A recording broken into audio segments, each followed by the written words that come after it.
Hello and welcome to this week's episode of the Unidentified Anomalous Podcast. I'm Digby Furno, and joining me as always is my fantastic co-host Tom Cortex Zero.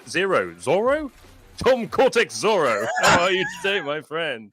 I guess I have to get a mask and like a You bull do now. whip, a horse, the whole thing. Yeah, I'm good, Digby. We have such a good show today, man. I've been thinking about this for days. There's so much to talk about. We have UFO footage, we have news, we have Michael Masters coming on for an interview talking about the extraterrestrial model. Like, this is possibly our most jam-packed episode to date. Yes, it is. And that's possibly one of the reasons why we're starting an hour earlier than we normally do, so I don't fall asleep live in the broadcast. Yeah, we don't want that to happen. I know there's some other people in the in our line of work that have done that before. Not a good look. Paul saying, yeah, hi, look, it's time for number 10, the big 10, epic. It is. 10. Episode number 10. Look how far we've come in 10 weeks. Since you're in control of the chat right now, if you could, Digby, if you could give Zio moderator, that would be like fantastic. Yes, I can do that in a second. We do need some, and I think Paul and Heather should also deserve mod as well because they're always here. No worries. If you guys want to be mods, that is. I'm just saying, you know, Zio will mod. He'll mod. He modded on my channel and still does. Yeah, so, no worries. I will get that as soon as everyone in the chat on my screen. Right. Okay. Yeah, we've got a really big week this week. As you said, we've got Dr. Michael Masters coming on. We've got loads of new UFO footage. So Dr. Masters is going to be joining us at 4 p.m. So that's little under half an hour. So we're going to keep things tight a little bit at the beginning of the show. So we would normally talk about this week's news. We're going to move that to later. So we've got a new short segment coming up in a minute where we're going to look through some new UFO footage that's come out in the last week. But before that, Tom, how's your week been? Up and down, but overall good. So we're going to cover this in a segment later on. But there's somebody that I have contact with that's like one of my, I know people hate hearing it. He's one of my sources. Sorry, it is what it is. I have to call it what it is. You know, he's someone that I speak to, that I've built a rapport with over time. And some of the things that, you know, he's private, like, you know, he's not going to be coming on the podcast. This is someone that just wanted someone to speak about these things too, and have me kind of give some of that out.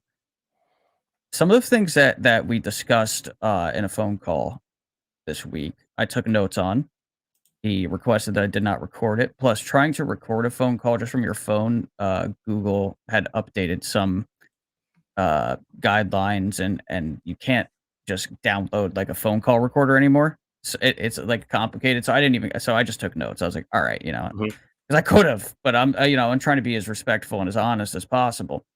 And the information that he was sharing with me, I really, really had to take like a huge step back and sit with it for a while, and it left me with one question. What the hell? That was my question. It's really weird. Yeah, I mean, for those that like to use the word woo, it is woo. It's as woo as woo gets, outside of like rubbing a lamp and conjuring a genie, dude. I mean, it is really some of the most out there shit I have ever heard. And the fact that it's coming from him is quite alarming and staggering. So, but other than that, work was good for the most part. You know, got my physical exercise in and all that. And I reached a new plateau on X this week. I've now connected with 13,500 people, which is, I just wanted to say thank you to everybody. Well done, man. That keeps an eye on my profile and everything and follows my content. There's so many good people that are just always so encouraging and motivating.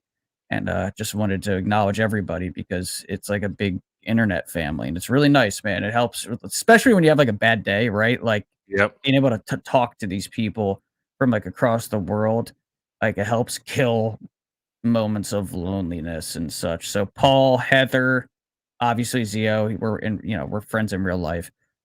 You, Digby, Astral, Old Vet, Shane, like there's so many, there's so many Observer of Anomalous, there's so many people.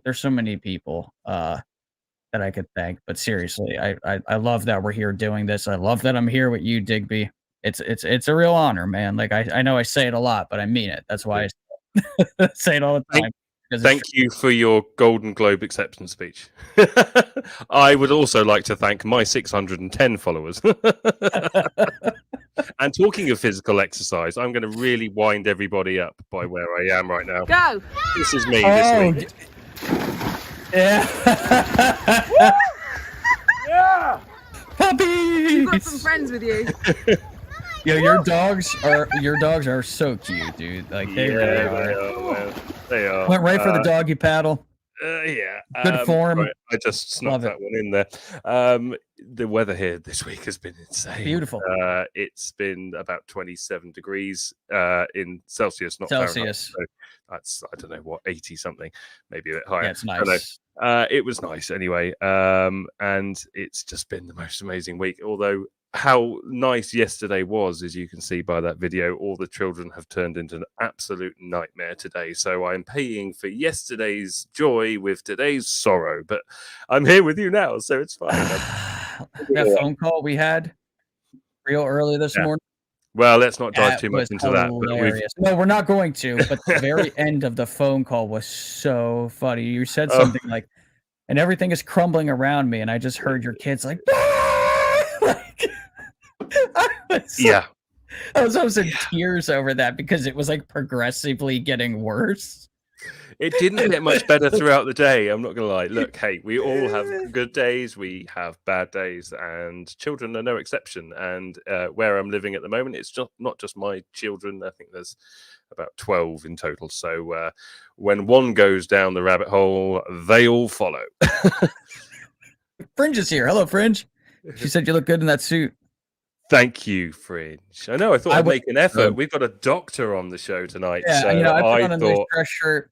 My suits have to be hemmed and such, and it's just, to try to do that last minute. The person I take it to, they're only open so often and stuff. But don't worry. Yeah, I'll be making an appearance in a suit. You don't want to make it look like you're appearing in court rather than coming on the show. So we appreciate that. No, I think this is a good. I think this is a decent contrast. It's a good look, man. It's casual, but I mean business, right? That's kind of you the thing. You do mean business. We serious right now. Very serious. Right. So without further ado, because we do have a very tight beginning to the show, we only have an hour with Dr. Masters. So let's go into our first segment of today. UAP Spotlight. Bring it, Tom. Yeah.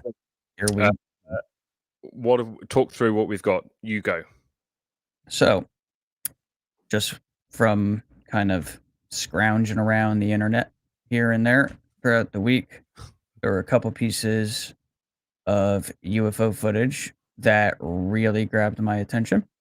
Some of you may have been aware of these particular situations. Now, this clip on our end is shown up as blank, so I'm really hoping that's one of the right clips.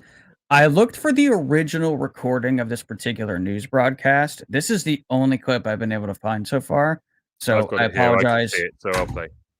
Yeah, go right ahead. Streaking across the sky up north. It is quick, but take a look. You can see a streak of light flash right across the sky. Then it's followed by a big boom. Now, we've slowed this video down. It comes from the Bemidji Regional Airport. Beltrami County officials say they spoke with experts at NASA today, and that only added to the confusion. They say the object is too horizontal to be a meteor. Right. Our Alan Henry's digging into this mystery. He'll have much more on the story for you coming up tonight. Now, there's a second part to this. There is. I believe that is this clip, I hope.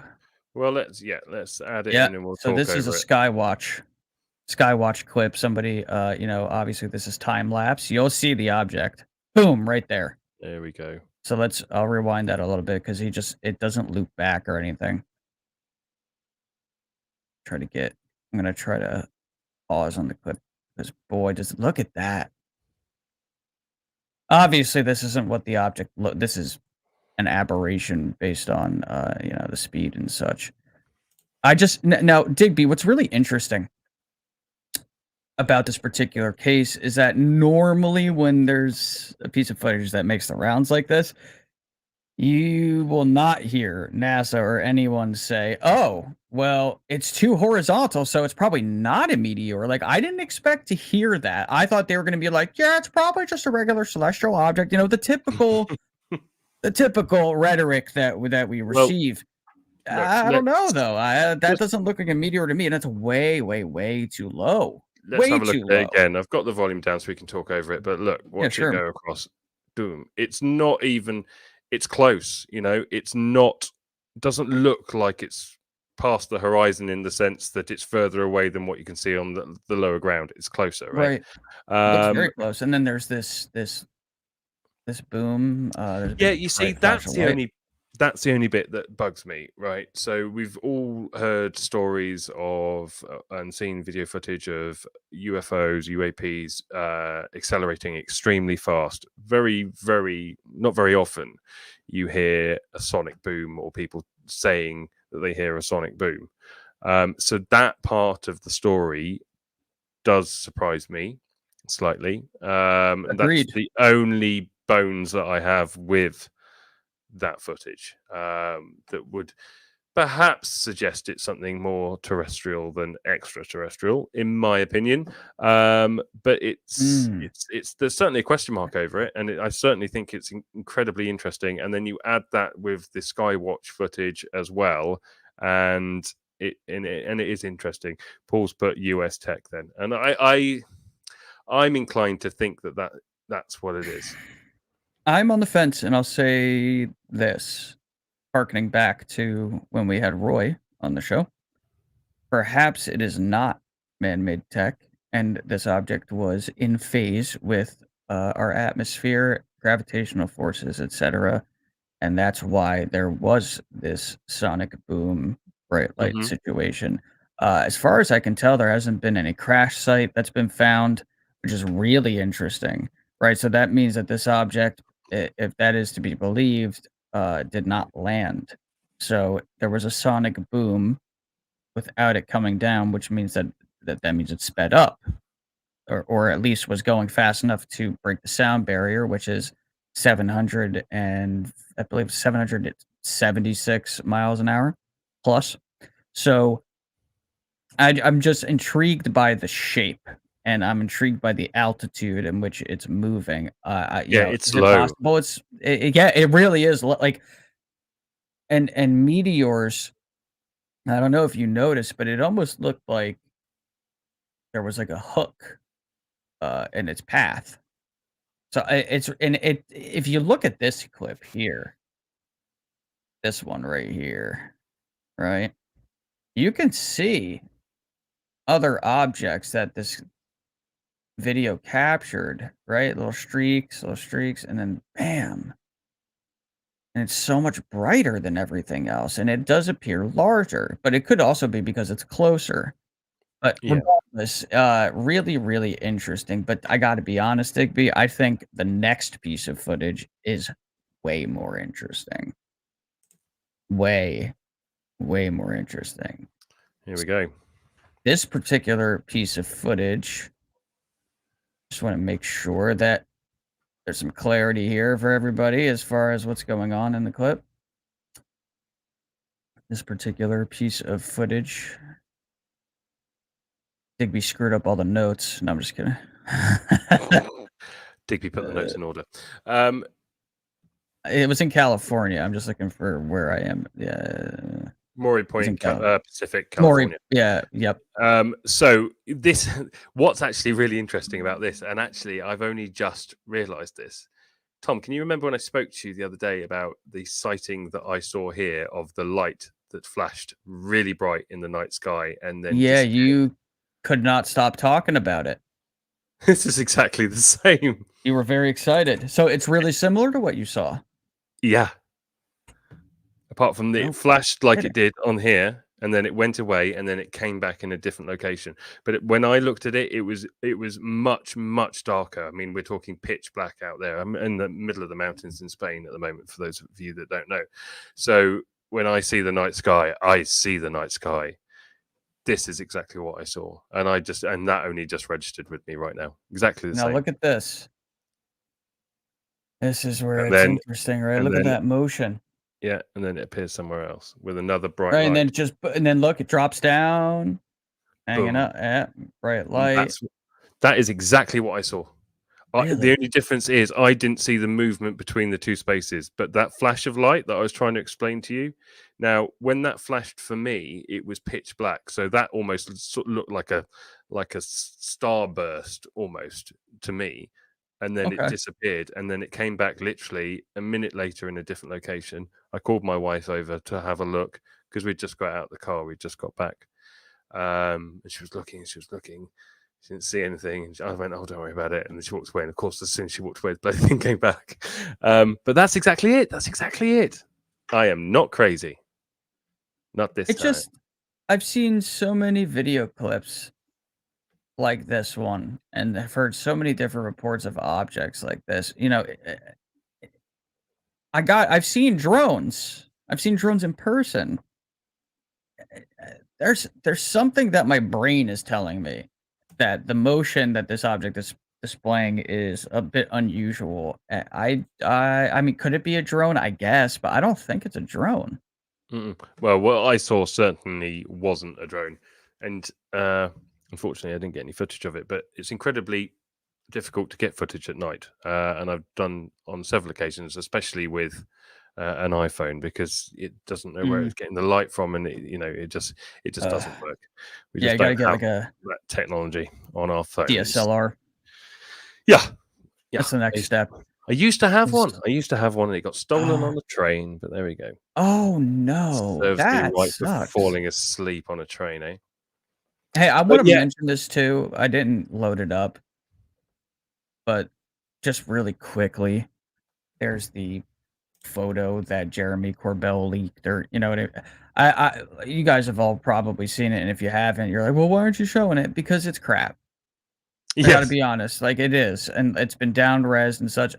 That's not a knock on Jeremy or George or anybody, but I just don't think the image itself is even good enough for us to share on the show today. But I just want to at least acknowledge it. It is interesting based on the information that's attached to it, but that's not. We all know at this point that's not really going to move the ball forward as far as evidence. Like people want something much more clear than that, and unfortunately, that's not what that image happens to show. I'm sure Digby. I'm sure you've seen it. Yeah, It's I'm not. just going to answer this It's not quickly. impressive. Paul said, "How long was your sighting, Digby?" Like several minutes. It went over the space of about 3-4 minutes. Right, yeah, bring it up, Tom. Let's have a quick look at it. I've seen it. I'm sure many of you have seen You this. do want me to show it? Okay. Let me grab it. Let's show it just for reference for those of you that aren't hunting Twitter and X all the time, looking for this sort of stuff. Let's fair just enough. keep it relative for everybody. But it, as you said, it's not the greatest footage in the world, which makes me question why it was brought up by George Knapp and Jeremy Corbell in the first place. I've already seen stuff with people debunking it and saying it's already been been recognized as a drone, and they've shown images of the type of drone that it is. I don't know. I don't know about that. I really don't. You know what it looks like? You remember, what was it, Return of the Jedi? Was it Return of the Jedi when they're on the ice planet and there's it's Empire Strikes Back. I know exactly what you're talking about. Yeah, the black drone that goes. It looks like that. Big Star Wars fan here, man. Big Star Wars fan. I always get them mixed up. But Let me just zoom in here, and I'll just share my screen. So this is the post that I made about it. Let's see, share screen, window. There we go. I just snipped it real quick. Again, it's like I don't really know what I'm. It's hard to discern what I'm even looking at. I mean, it looks like if I'm not even trying to even be silly here. The very top of it almost looks like Kermit the Frog's head. I was about to say that, yes. Like a little bit, right? It's a really weird looking object. And I saw some of the objects that people were comparing it to, but none of them quite looked like this one, to be honest. Like there were still some drastic differences. So I don't know. This was allegedly fired upon by the Royal Air Force over Syria. They showed it on Weaponized. Shout out to George and to Jeremy. I don't know. You know, I would love to see the same image, but much more clear. I would love to see the actual video. The video would really do us some justice as far as what's actually going on. Oh, Heather says, this is my very first time being a mod on YouTube. So awesome. Thank you. Yeah. Oh, well, that's good. You are welcome, Heather. Brought some joy into your life. That's always nice. I love that. Heather's so great. We love Heather. Indeed. I've been lucky enough to be in a few spaces with Heather. Don't forget to we got to give Zio mod as well. Yes, I will do that. So we have a little under 8 minutes till we Soda have, ASMR. Ready? Yeah. Isn't that nice? I didn't even see that. Sorry, I was busy doing He something. just popped the can open right by the mic, and it's just like, you know, something cold and delicious is about to happen. As I was saying, we've got a few minutes till Michael Masters, Dr. Michael P. Masters comes on the show. We're really fortunate to have him on the show this evening. I really appreciate the fact he's taken the time to come on and speak to us, and I'm really interested in picking his brains about quite a number of things. Tom, what's the top of your list? Well, I want to kind of present to him his model in reverse. And because I feel like, you know, I have his book. I haven't read the entire thing yet, but I have delved into good portions of it. It's fantastic, by the way. It's called the Extraterrestrial model. I highly recommend it. There's so much value in the information that's presented. But I feel that we have a little bit of a conundrum here, and this is where the mystery lies. Like, everything that his model shows could very well be true. But what's interesting, in my opinion, is that you could take these massive chunks and aspects of his model and you could reverse them. He's essentially postulating that what we're seeing are our descendants, potentially, that these UFOs, the beings, could be time travelers, like future humans and such. That is such an interesting idea, such a fascinating concept. But you could take everything that he uses to support that, and you could literally reverse it and apply it to the idea that they're not our descendants, but that they are our ancestors, that they are the beings, the progenitors that created the human race, which is why they're bipedal. Mm-hmm. They kind of look like us. There's been rumors like some of the things that John Ramirez has discussed, that human DNA is a huge clue as far as who these beings are, but that they're, you know, related to us in some way. So it could go either way, right? Maybe some of them are future time travelers, and then some of them maybe they're I don't know, man. That's what makes this so interesting, is because, and I also want to present this to him too, is that I feel like there are multiple intelligences or civilizations, for lack of a better term, that are interacting with the planet simultaneously with differing agendas, motives, and such. And I just want to see if that fits into his model. Like, is what he's talking about happening, plus we have present time beings visiting us? It's a lot to dig into. He's a really intelligent guy. His book is very, very well written and easy to understand too. I was really impressed with his ability to speak about there are certain aspects of this that are quite complex, but he has a really good way of expressing it in a manner that almost anybody could understand. And that's a balance that's hard to reach. He did a really good job with that. Him, I guess whoever his editor was, if he had an editor, it's such an interesting book. I really love it.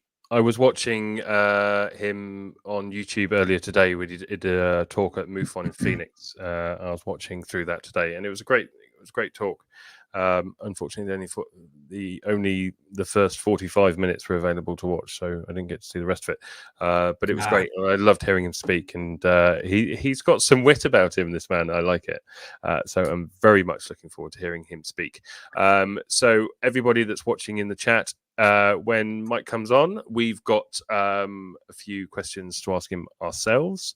But as you are here and you're live, and this is part of the show, you can put any question you want to us, and we will, if it fits, we'll put it up on the screen and we'll ask Dr. Masters on your behalf. So that will be coming up very shortly. We are just waiting for him to join now. So we are now going to fill awkwardly for the next 3 minutes until he gets here.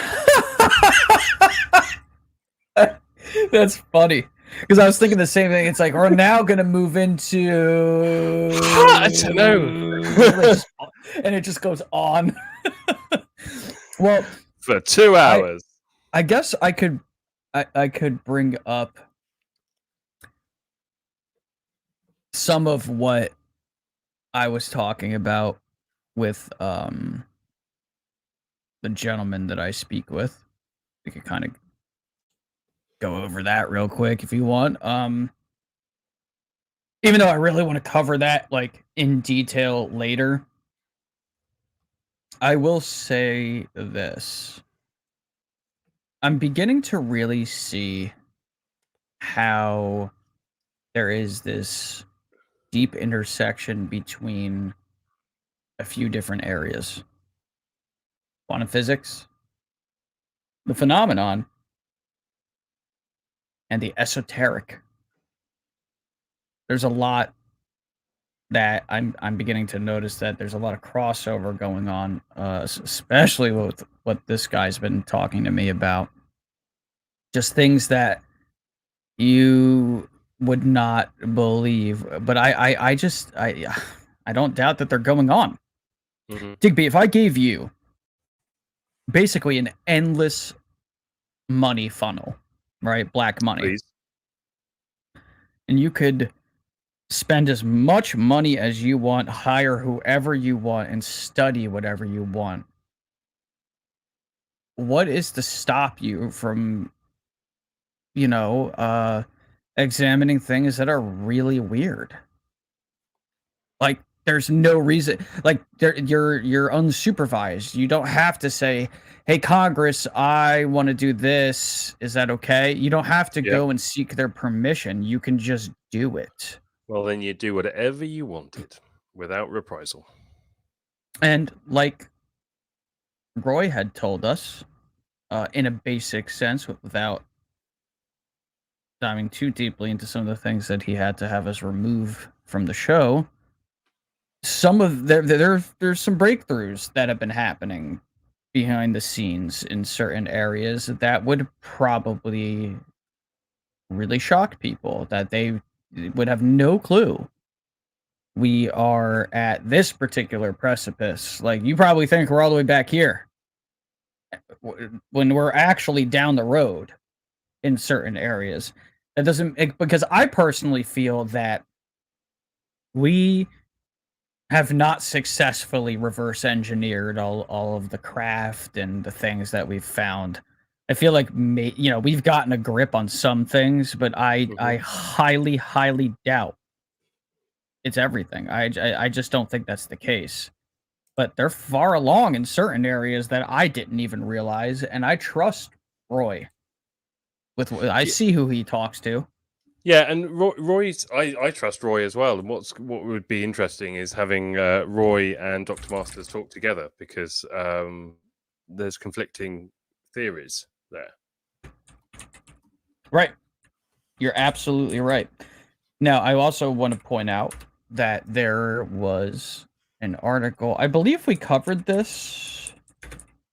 I just want to pull it up. So the Debrief put out an article the other day And the article is scientists successfully simulate backward time travel with a 25% chance of actually changing the past. And it's like, I brought this up to a couple people and they're like, oh, so it splits off into different timelines. And I'm like, no, no, no, no, no, no. If you read the article, it is literal, straightforward, straight shot. They went back into time in these simulations, same timeline, and changed the past.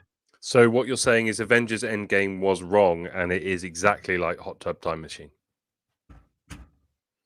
I didn't say that. They said that. Back to the Back to Future model. It's okay. This is how they explained it. It says, imagine that you want to send a gift to someone and you need to send it on day 1 to make sure it arrives on day 3. However, you only receive that person's wish list on day 2. To respect the gift recipient's timeline, you would need to send it on day 1. But you won't know what gift to send until later, meaning your gift will either be late or be wrong.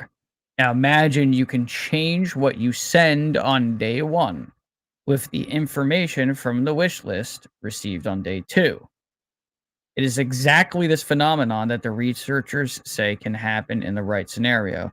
Our simulation uses quantum entanglement manipulation to show how you could retroactively change your previous actions to ensure the final outcome is the one you want.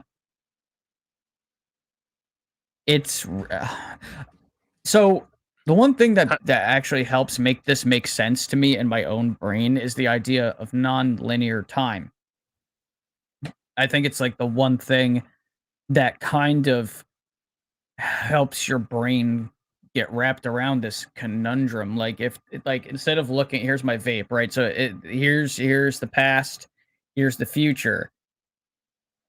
If that represents time, I don't necessarily think that this is what time really looks like. This is how our brains interpret time because the sun rises and sets. Time is represented in the dictionary as changes in matter.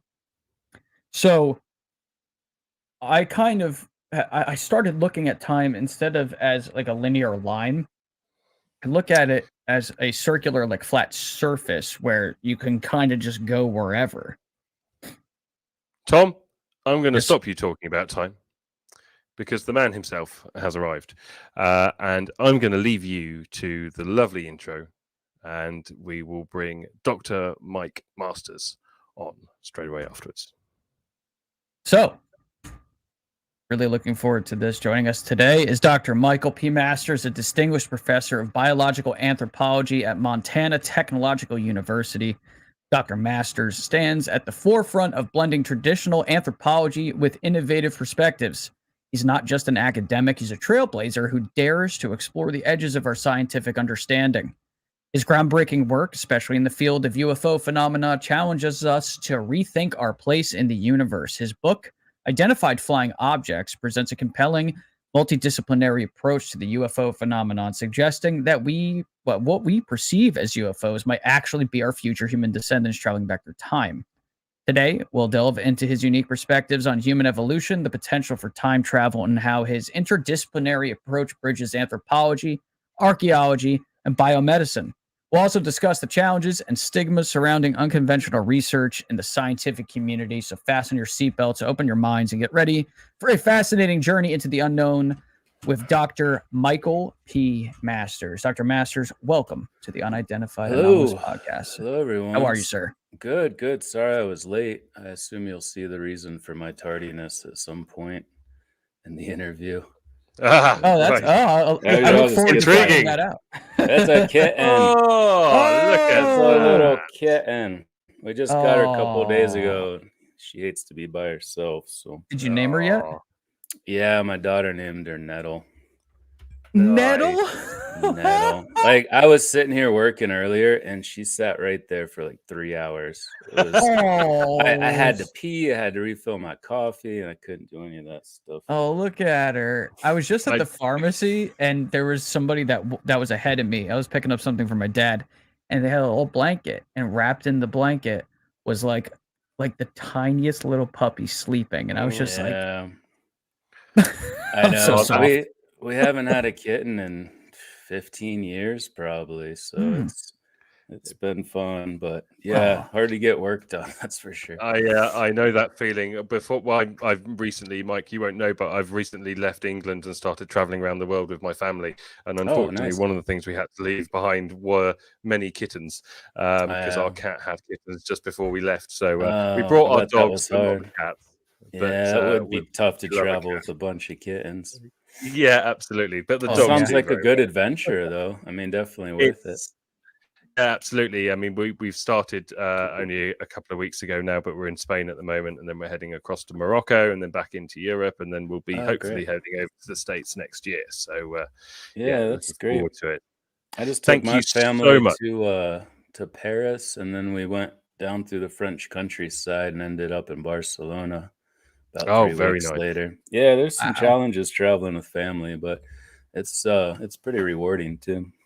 It is, and thank you so much for agreeing to come on the show, and thank you for doing it so last minute. Originally, we had thought we were getting you in December, and then we get you straight away. So it's absolutely fantastic. Thank you so much. Yeah, I know. I felt bad because we talked about this in like September or something, and I just kept pushing it back and pushing it back. And I was like, you know what? I've got Wednesday off. Let's just do it Wednesday. Thank you Other so than the much. kitten thing, I don't know if you ever count having a day Well, off. that's Of just extra entertainment. That's fine. it. I'll try to stay focused. So, Tom, why don't you hit Mike with your first question, and then we'll see what some people in the chat are asking, and we'll go from there.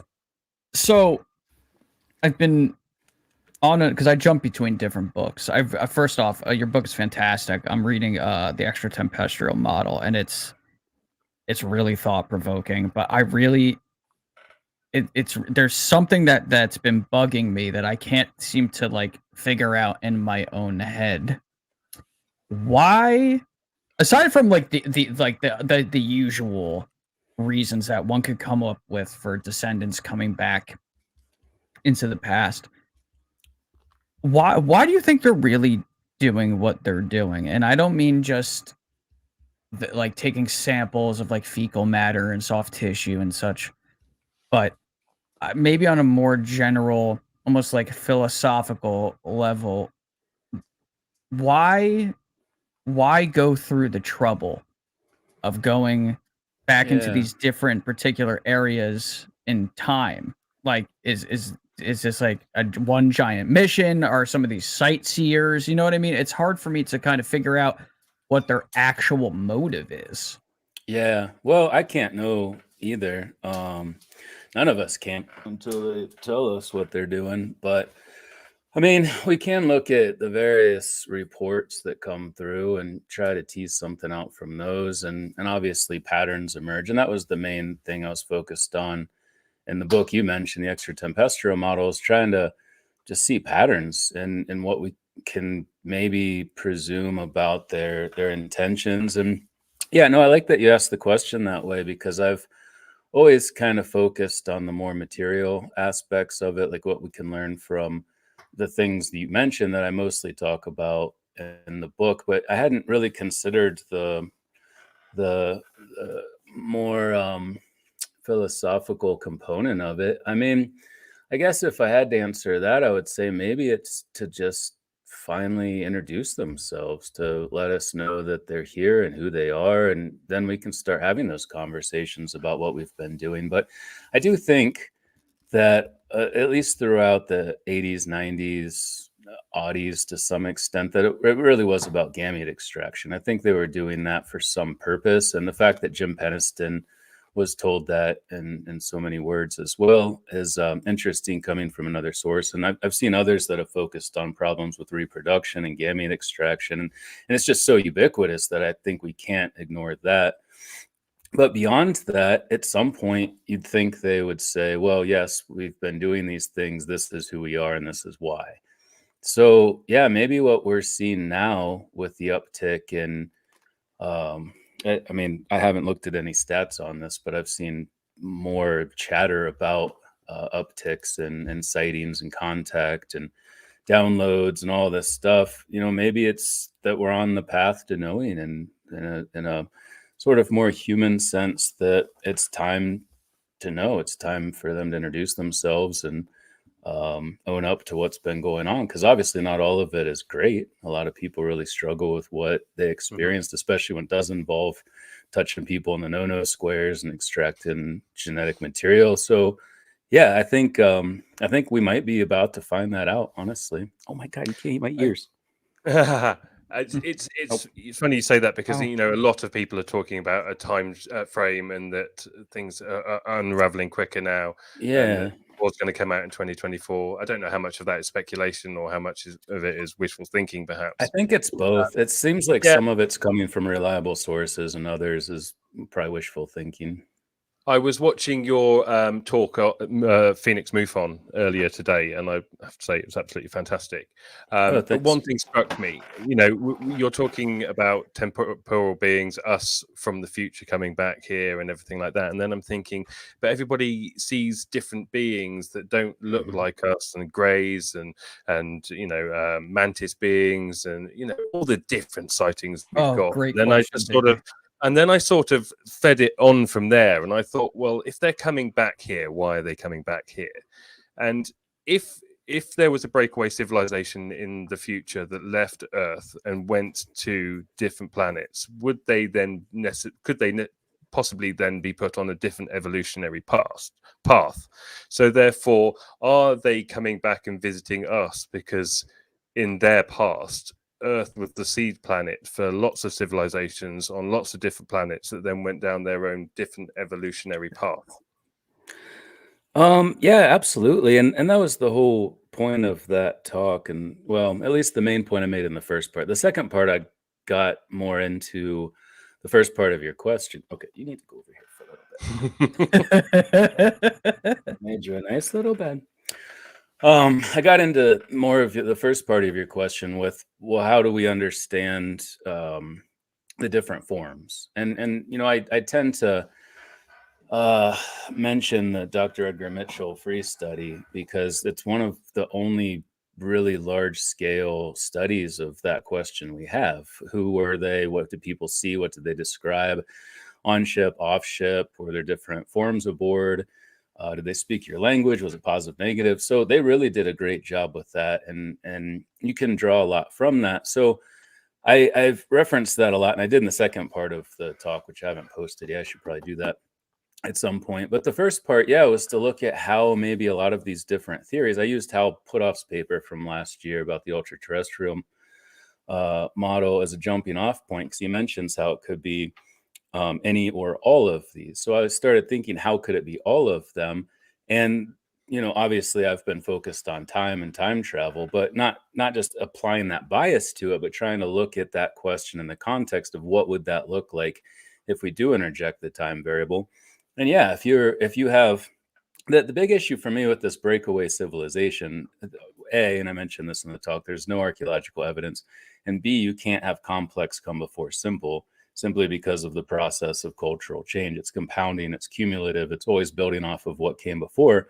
But with time and time travel, backward time travel capabilities, you could jump back into the past. And yeah, depending on how far back they went and whether or not they were interbreeding with us, you could have sort of an evolutionary bifurcation, a split of sorts. I mean, it's hard to think about it in sort of circular time loop situations like this, but if they were completely isolated from the human group that they went back to live amongst without them knowing, and I think I mentioned Atlantis maybe is, you know, even if it wasn't a real thing, it's something people can wrap their heads around. You know, Sure. we put up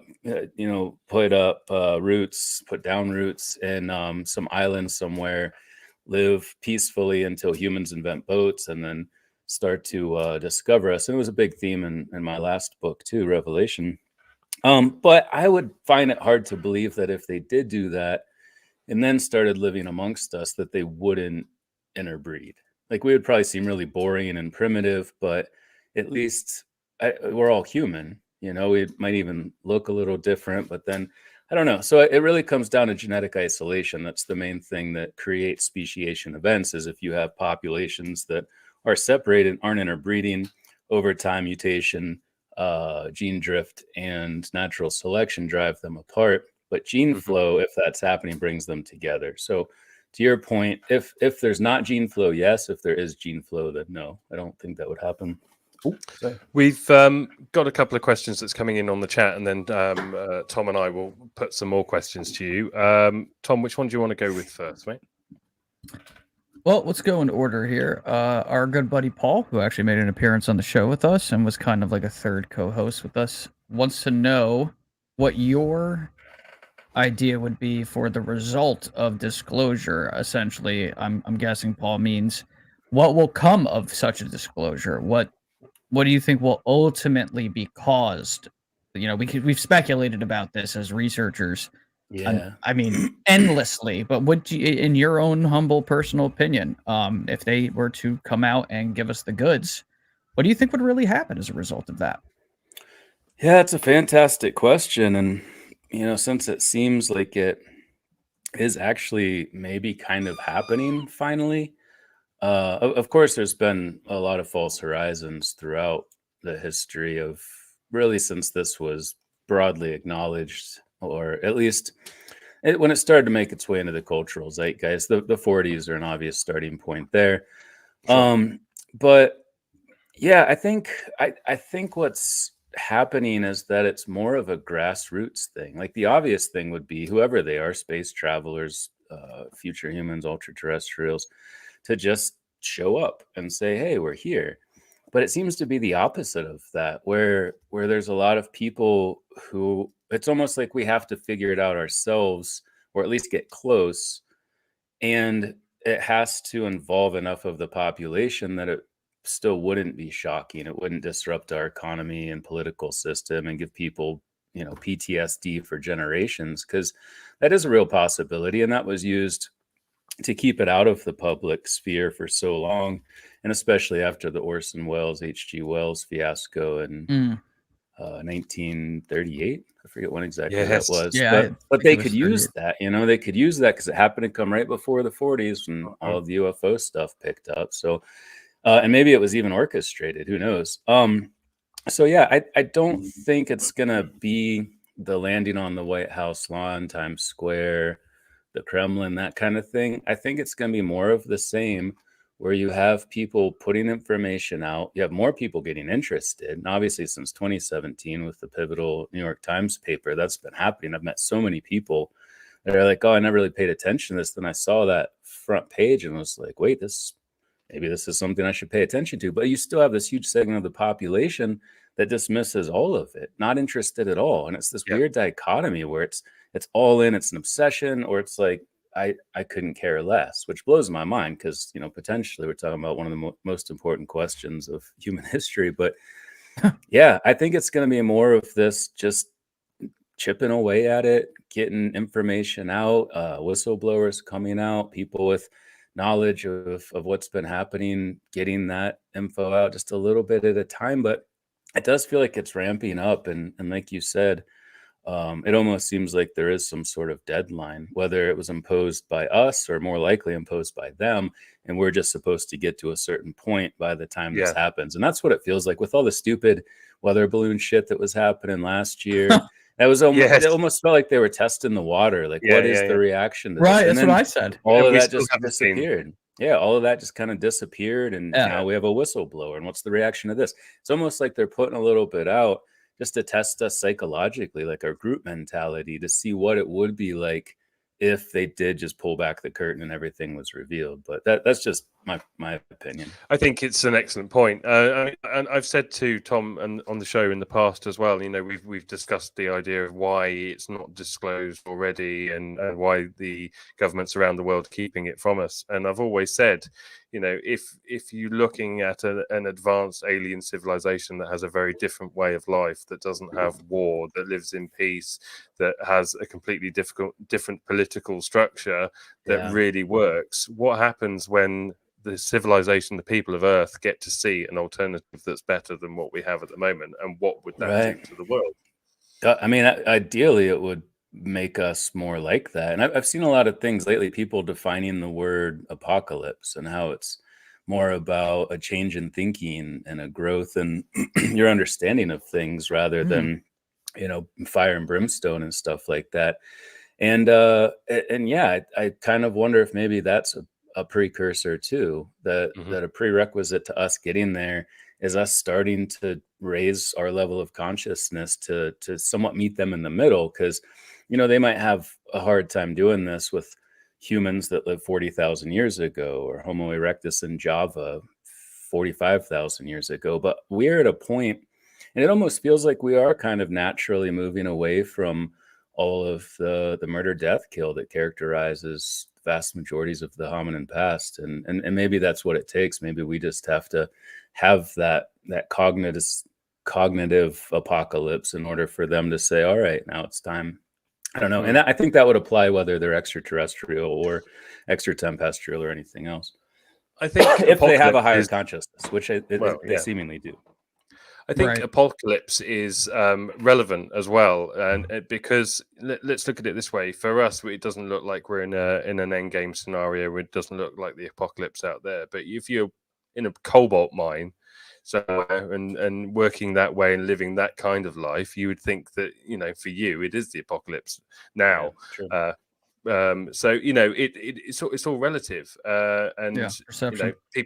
and I think that's a big part of it as well. Let's move on. Chips asked a question here. I'm really curious about this one. Yeah, me Chip too. said, please be sure at some point to ask Michael about his own life experiences and recent face-to-face, if he is comfortable doing so. So much to hear and learn from this man. Chip, thank you for your question.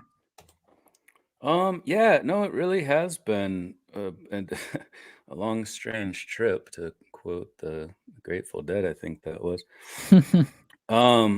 Yeah, no, I mean, all of this started when I was 8. I've talked about that at the beginning of both of my books, with what I now understand was a moment of conscious precognition, but I've recently come to understand that it goes deeper than that too, that it was also what we might call a download. And that's become more and more clear over the last few days. I talked about this experience I had in Phoenix with, sort of a face-to-face interaction, channeling situation where I was communicating largely telepathically, but also with vocalized speech with these others. And it made me realize that a lot of strange moments throughout my past were all part of all of this. Like, voices in my head were actually actual communications that I thought I was having, that I just wrote off, were actual communications, things that were referenced in these moments, specifically during that event on this balcony off the VIP room in the conference hotel in Phoenix last year. So yeah, I went into some detail. If people want to know more about that, they can tune into Jesse Michael's doco about it. I think it came out on Saturday or Sunday. Yeah, I'll be going into more detail about it at this conference in New York City, which is called Inquiry into Anomalous Experiences, which seems like a great place to go into this apparent lifetime of anomalous experiences that I just recently became aware of as being that, which is kind of a mind fuck, really. But more so, it's been about hearing other people's very similar accounts to what I described in that doco, and just giving me way more ways to think about it. Like, one of the main things I argued in my first book, just regarding even the reality of UFOs, is that we should all be talking to each other about this. There shouldn't be the stigma, and that was obviously put in place to keep us from talking about it. But to try to get past that stigma, we need to have conversations and get things out there. And it was really hard for me to talk about this because, I did have ontological shock. I tried to play it down. I have to live my life. Fortunately, I was on sabbatical, so I didn't really have to go to class and, wrestle with the cosmic and the more logistical aspects of my life. But hearing other people's accounts who wrote to me after this aired earlier this week really helped me understand it too. And it sort of validated what I was espousing in that book. Like, we all should be talking about this. And even though it's hard to talk about sometimes, I think it helps us all understand and grow our knowledge of these very odd events, and maybe points us toward the future, to come back to what we were just talking about with, elevating all of our awareness of really who we're dealing with, and in a more spiritual sense, or a psychological consciousness sense. So yeah, it's it's been a wild ride, but I also kind of feel like it's just now starting to somehow. It's all very strange. I'm really struck. Sorry, you go. Sorry, Tom. JP. I'm really struck by everything you just said, being that I am a like a lifelong experiencer. I don't know if I'm an abductee, but there are other things. I had a close-up sighting as a child, very close up, of a craft. There's a lot of things that have happened, and it's interesting that I'm now in my mid-30s, and now I'm beginning, even though I've always studied these things, I've always read books about it, I've always written things about it, just I've been so obsessed. You still end up remembering things that happened to you that were like deep in your past, like little incidents, little moments, like the voice that you hear, or these downloads. Yeah. It's so weird to hear. I feel like I'm listening to myself talk about myself. Like the last 3 minutes of what you were just saying was so similar to some of the things that I've experienced, Yeah. that I just like disassociated, like while you were just saying that. That is so bizarre and yet so fascinating at the same time. And I think it helps people to It does, hear this yeah. from someone like you, because you are established. Yeah, I can tell, and especially because I've been my entire life, especially once I started college and going through grad school, very much a materialist, a reductionist. If we can't study it scientifically, if we can't apply the scientific method, if we can't put a p-value or an r-squared to it, what's the point in talking about it? And that's just, that idea is so far removed now from what this reality is. It's so simplistic and it's dumb, and it won't help us understand this at all. And you know what you just said too, I've been hearing from so many people over the last few days who are like, oh my God, I had to like pause the show and write you. Like, one person sent me probably a 5,000 word explanation, and I read the whole thing because I'm trying to figure this shit out too. And it was crazy. Like, and we had all of these weird overlaps at Ohio University, and like just strange other things beyond the very, very similar Synchronicities. No, not really, because they didn't overlap. They're just weird coincidences. Yeah. And they were separated in time too. Just places where our paths would have crossed if it was like 3 or 4 years different. But no, just like, and if anything else, like, it was really hard for me to talk about, still is. But if it helps people, then it's a net positive, and I've heard from so many people over the last few days just telling me how much it's helped, because they had these experiences. They don't understand them fully either, but the way in which it changed them or put them in the space they felt like they're supposed to be in, or on the right path, or whatever you want to call it, abilities that some people get from these types of extreme download sort of interactions.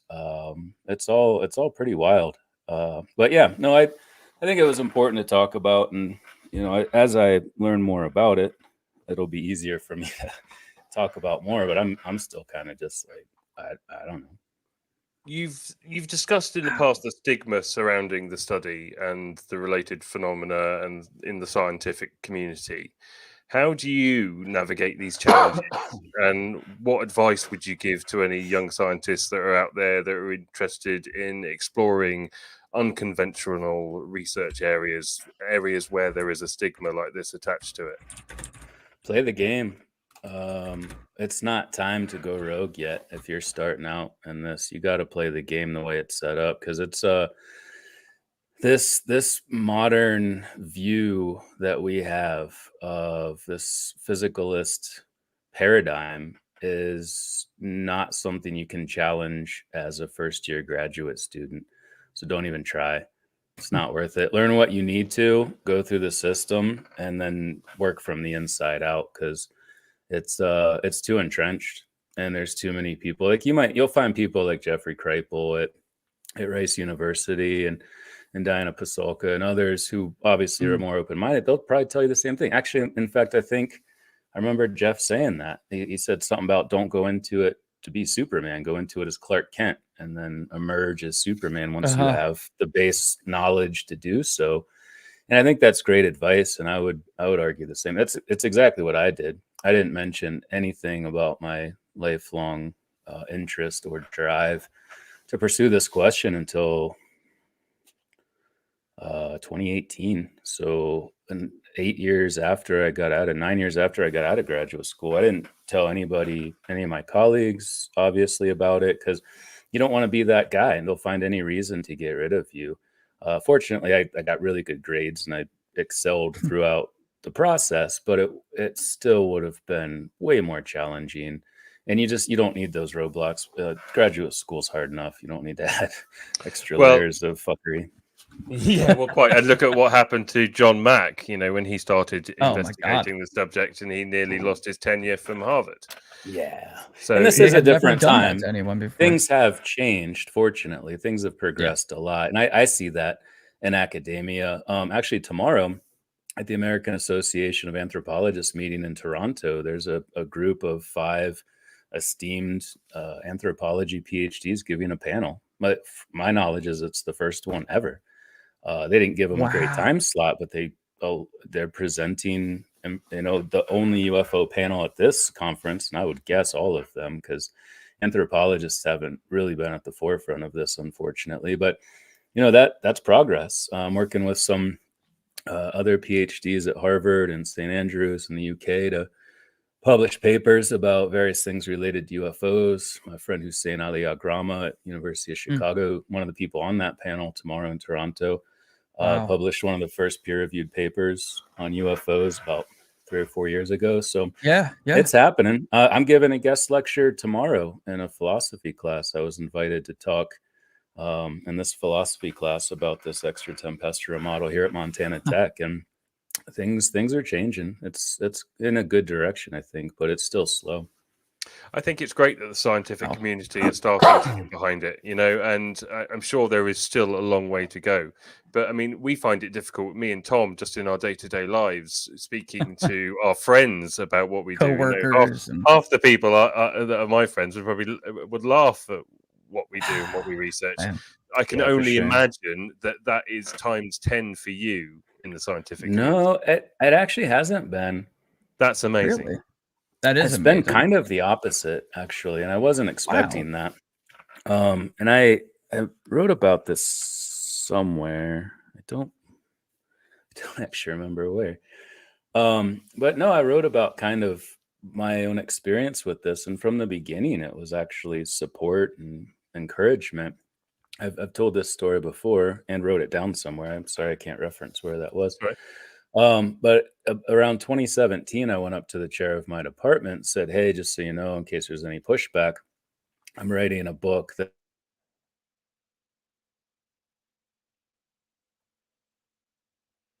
and there's this throng of students walking by us. Classes just got out." He makes this face like this, and he says, "That's our job. That's what we're supposed to be doing." And turns around and walks out the hallway with the rest of the students. And I was like, okay, well, one down, how many more to go in the administration? But then a story about my first book went viral globally and got picked up by Fox News and a bunch of other outlets. And the chancellor at my university saw that, as I happened to be getting a 10-year service award. And it's like, "Hey, I saw a story about you and Fox News, it's really cool what you're doing." Shook my hand and walked off the stage. Like, all right, check that one. And then, just last year before I went on sabbatical, I got a award, a scholarship and research award from the dean at our university for our college. And there's a lot of really amazing researchers doing incredible things. So that was definitely, a good on you, chap sort of moment. And the guest lecture tomorrow, they asked me to teach an honors class centered around my first book. So you're always going to get these, the sort of Bill Nye, Adam Frank, Neil deGrasse Tyson types who might even be paid. Who knows? They probably are. Neil deGrasse Tyson, I think they are. It's just too non-science. It's anti-science. It doesn't make any sense if you look at it realistically, because this is our job. You know, the chair of my department was fucking right. This is what we're supposed to be doing. Yeah. And to take the exact opposite stance as some sort of anti-science nihilist, just it doesn't make any sense to me. Yeah, they're not doing the science though, are they? They're not looking at the evidence and evaluating it correctly. They're almost, as you say, it's almost like backwards. The onus is on them to prove that it exists or prove that it doesn't exist. Either way, but they're not doing anything. They are sitting midstream and not looking into the information. They're not looking into the claims that have been made. They're not looking into the footage. They're about as useful as Sean Kirkpatrick at Arrow. maybe less. I would argue less. I highlight an interesting conversation in my second book, The Extraterrestrial Model, between a guy I used to work with, Leon Kirkbeck. He's co-host of the Cryptid Factor podcast, has a really successful production company and many other things. But he got cussed out by Neil deGrasse Tyson and face-to-face in person when he asked him about this model, because he's an advocate, longtime advocate for this model as well. And not even considering the question, like how more anti-science can you get than that? It's not even about not looking at the evidence. He started throwing F-bombs at him and like talking about how he pulled this stupid thing out of his ass. It's like, bro, you're not a scientist at that. It's like a mightier than thou type of attitude where it's like, well, the stance that I take, welcome to scientism. This is the stance that I take. I'm the high priest and you're in my church and you're going to kneel before me. Like that is Did you mean to do that? Unscientific as it gets. I mean, he did the same thing to David Grush as all well. Of science. Did he? Yeah. I don't know. I blocked that guy a long time ago. I'm serious. Like I don't want to see it. I don't want to hear it. It's just it doesn't represent our field, our discipline, our jobs at all. No. Talking of wait. Quick update on the kitten front. Oh wait, we have a kitten update. Oh my! I made her a little bed so she'd stop. Look at the little Look at that. Finally laid down. So I think you're the first guest that's brought on a pet. Oh, I didn't bring her on. She just crashed the party. She just kind of made her way. Yeah. My dog. If I'm sitting here, she needs to be somewhere here. We've only had her for 3 days, but it's like. She's a cuddler. She likes you. You can tell too. She likes all people. Companion. She likes our dogs. Yeah, she's just a good that cat. Helps. It's my daughter's cat, but she's at school, so I'm on kitty duty. So we haven't got much longer left with you, so I'm just going to ask you this question. Obviously, you've seen the claims by David Grush. We all have. How do you feel that the claims that he made to Congress and the stuff that he explained, how do you feel that fits in with your extraterrestrial model based on what he said to Congress? Yeah, I don't know. I mean, I don't think it really adds or detracts much. I guess in a way it might detract is the ambiguity around biologics. And when was it Nancy Mace, the congresswoman who asked about the biologics. Yes. Oh, I know who you're. I used to know her name. I'm so bad at names. I always forget but she asked, were they human? And he said no. But we also throw out non-human as like the term for everything. Now I haven't seen people say human non-humans. It's like, what the fuck are we doing? You know, what? Get a different word. Get something more general. Like these are human non-humans. Maybe they just don't identify as being human. Who knows? Yeah.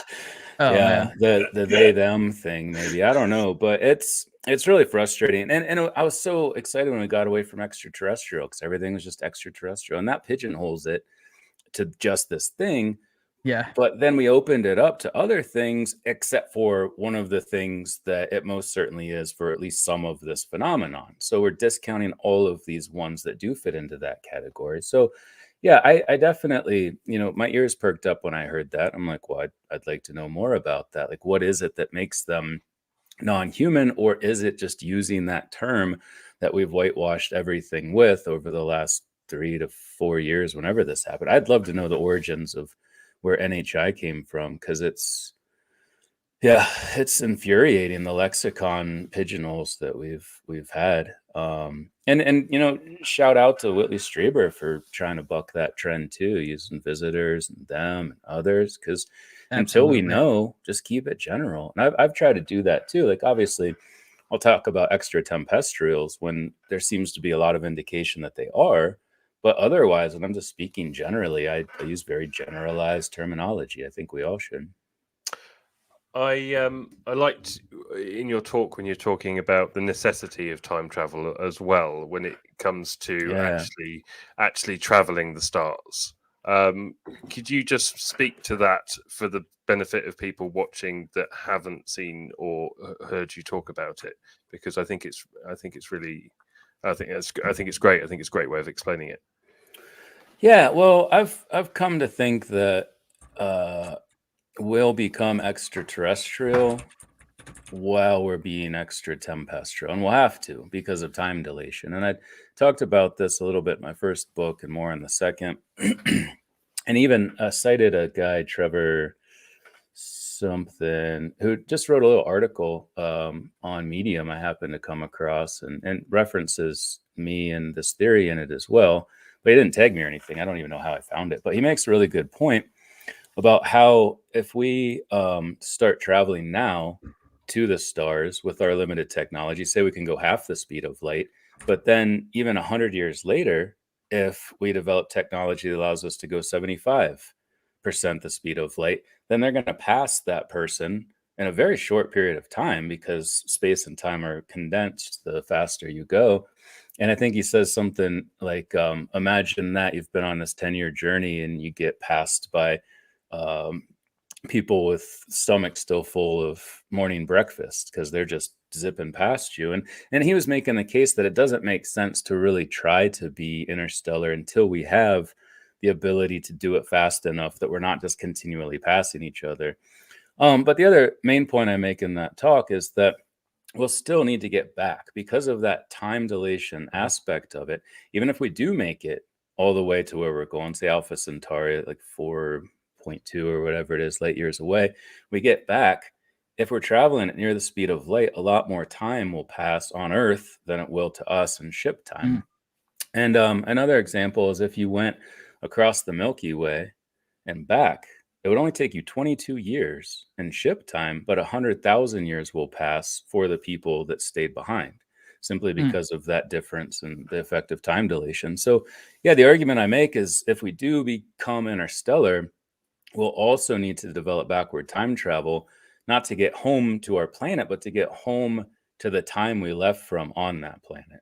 And I don't think we should overlook that. It's kind of an important aspect of time and space travel for any civilization, not just us, but if any extraterrestrial advanced civilization is engaging in this, if the laws of physics with regard to time dilation are fixed everywhere in the universe, then they would have to account for that too. Wow. I think it's mind-blowing anytime that anybody brings up the subject of time travel, because there's so many different theories, and we're shown so much from Hollywood, and nobody knows what to believe, nobody knows what to think. Well, I can tell you, don't believe Hollywood. Don't believe anything you see coming out of Hollywood. That's a good start. Yeah, and in writing a novel, like writing a time travel story, I started to see why. I never could understand why they'll start out with self-consistency and all of these great ideas about how time travel actually works, and then just go in all these different directions. And it's because it's hard to write a storyline, a script, a screenplay that actually stays true to what we understand about the way time travel would work. And I explored that in my last book, which is obviously about time travel, but written as a satirical science fiction novel. And it was hard. There were so many times where I was like, well, I could go in this direction, but then, branching timelines, what are we doing here? And I did, actually. That's a big part of the storyline. But there's kind of a reveal at the end that's the opposite of what you see in most Hollywood productions. Tom, you've got a question. Yeah, I've been really excited to actually throw this one at you because it's very deeply, at least for me, something that I ponder all the time when it comes to the phenomenon and visitors and the grand scheme of everything. So in your second book, there's a portion where you refer to something, and I believe I'm pronouncing this correctly. If I'm not, I apologize. Neoteny theory, where basically it's the idea that the physical features that experiencers may witness with these beings is a strong indication and evidence that they may be our descendants from their facial features, their head to pelvis, it says their head to pelvis anomaly, lack of hair pigmentation. Like there's an order to these things, their general interest in us, their ability to breathe our air. But I look at everything that you put forth, and then I take it and I reverse it, and it kind of still works too. And I'm curious what you'll think about this. So take everything with this extraterrestrial model, but some of the more basic general ideas. They look like us. They're bipedal. They have two eyes, but obviously there's drastic differences. But if you flip it and you reverse it and don't look at them as ancestors necessarily, or descendants, I should say, Yeah, but descendants. look at them as our progenitors, the creators, the beings that seeded life on this planet, it all still works in that direction too. Which I Yeah, think it is does. The interesting. problem is, and that is certainly a possibility, but it adds another level of assumptions. Right. And I really try to stick with the Occam's razor Occam's approach, razor. where it's like we know we're here, we know we've evolved, we're likely to keep evolving these same traits. What happens after that? How much tinkering they had in our past? Or I don't think they could go back 3.8 billion years to seed the planet. I do think there are limitations to how far back they can go, and Jim Peniston alluded to that too. Yeah. But that doesn't mean they weren't. I can't, without some evidence, say this is what they've been doing to us. Like, here's a big jump. We don't really see jumps. It's actually a pretty steady accelerating curve. So it's absolutely a possibility, but it does get into the realm of speculation. And I tried to sort of separate in both books speculation from something that we can at least recognize as a current or past trend. And yeah, neoteny is one of those. The selection for prosocial behavior, self-domestication, craniofacial feminization, changes in sperm counts and fertility and fecundity, like all of those are very clear, some of them extremely dominant trends over millions of years. Fast Right. forward those, we can see how we might look like these things coming back, which isn't speculating either. That's an important distinction. It's observational research. It's these things are described looking like that. How does that correlate with these past trends? I'm never saying, well, we're going to look like this because we lived in space or we screwed ourselves up with CRISPR or we lived underground. None of that's in these books.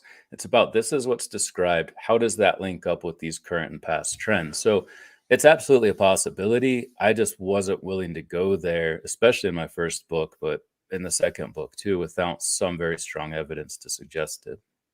I'll have to find it for you. I'll get back to you. Paul's just put up an interesting question here. Would them interacting with us, a full disclosure, cause change in their future time? In other words, would just the knowledge of them and any interactions cause a change in their own time, in your opinion?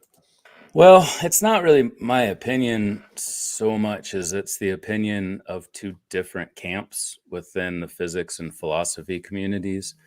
And I've spoken about this before, and it's a great question because it really does impact the way we think about it and potentially how they interact with us. And something I hear a lot is, well, they're not being overt with contact because there could be a bifurcation in the timelines and there could be change that happens. And I approach this with the model that the vast majority of philosophers and physicists adhere to, which is the block universe or the landscape time model, where any interaction with the past is non-disruptive. It doesn't change anything. It's what you were always going to do in that moment.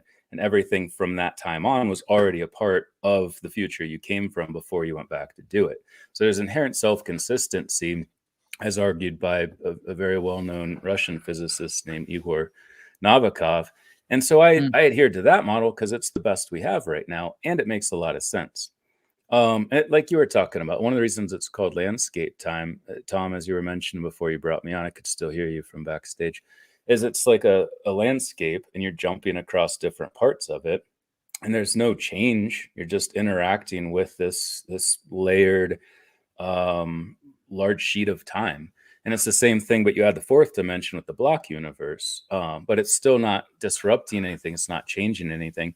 But there is a smaller percentage of the population, specifically within the physics community, who adheres to the multiverse, that there can be change. It's not the most conventionally understood way of looking at space-time, so I stuck with the block universe. But yes, there are situations in which you could have that. And I do get into that toward the end of my second book and with most of the storyline in the third one as well. Tom, do you want to go with that question with Zio? Yeah. I was actually just peering at that. That really kind of grabbed my attention too. My good buddy here. Hang on. I want to mention something. I should also mention that the third book could potentially be offensive to some people. So if you don't have a strong stomach for sex, drugs, crass language, highly sexual, I'm serious, highly sexual situations, don't read it. You're not the target audience. But if you do enjoy those things, then by all means, have at it. But I don't want the wrong person to read the book expecting one thing and then being like, oh my God, they're throwing up in their mouth and stuff. So it's sure to send me a copy. Yeah, it's extremely satirical and raunchy and fun, and people have called it hilarious on numerous occasions. But part of what makes it so funny is all of the extremely insane scenarios. I like the sound of that. It's a disclaimer. I love that. So my very, very close friend in real life here, Zio, says, you said you spoke with them through telepathy. Would you be interested in sharing the most interesting exchange you had in these conversations? This face-to-face situation, I believe he's referencing. Yeah. Well, it turns out I've communicated with them telepathically a number of times. Not a lot prior to this. But definitely ones that stuck out in my mind as this doesn't feel like just voices in my head at all. And after this face-to-face interaction with these conduits, it was very clear that those other ones were real, and especially because they referenced very specific things that were said that only existed between my mind and this light that I felt like I was interacting with on my neighbor's property. What was the most interesting thing? Well, like I said in the doco, which I think is what they're referencing, must be because it's the only place I've ever talked about it. A lot of what was conveyed, I wasn't allowed to remember when they blacked me out and put a butt ton of information in my brain. However, every other part of the conversation, I have extremely good memories of, and I wrote it down when I got home not too long after that, just to sort of preserve that, because it was a very odd encounter. I think the most I don't know, like they did let me ask questions. I think the most interesting was the one I said, just how could you know that? They knew something I thought in my brain without ever telling anyone. And then when I said, how could you possibly know that? They said, once you know who we are, you'll know how we know that. And that next thing that was said telepathically in my voice, though. So it's like I conveyed it, but I didn't know I could speak telepathically at that point. So I said, future humans, like as a question. And they said, so you know how we know that? But I was like, two things in a row right there. A, how could you know a thought I had when I'm washing my dishes? And B, how did I say that telepathically? And then a lot of the conversation moved to telepathic, but it became entirely telepathic. But I'm trying to wrap my head around what the hell is going on right now. And I think that was important because it brought me into that space and made me just sort of question everything, but then also kind of relax. I don't know. Like there were other things that were said. A couple of them are a little too personal to talk about, Mhm. but Yeah. that was definitely, I would say, the most interesting as far as an introduction into what was happening and what was about to happen. You But said this was a light too? Did I hear that correctly? no. They referenced a conversation I had in the same way that they knew that thought when I was washing my dishes. They also referenced a specific conversation that I have through this really annoying bright light in my neighbor's driveway, which apparently is some sort of portal to the source consciousness or something. I don't know what the hell it is, but they Oh, whoa. referenced in that moment in Phoenix face to face, they referenced a question I asked um, prior to going to this conference in at Rice University in late February, I think it was. And yeah, so which validated that conversation I felt like I was having, but then again the next morning I'm like, well, that couldn't have been real. That was clearly just in my head, but turns out it was. So yeah, those were different moments. Mike, I know you are on a time limit. I know Tom has got one more question for you if you still have time. 3 minutes, yeah, go. Yeah, go Tom, quick. I want to ask this question of basically anyone that we bring on the show. What do you believe happens to us when we die? Nothing. You just go back to the source.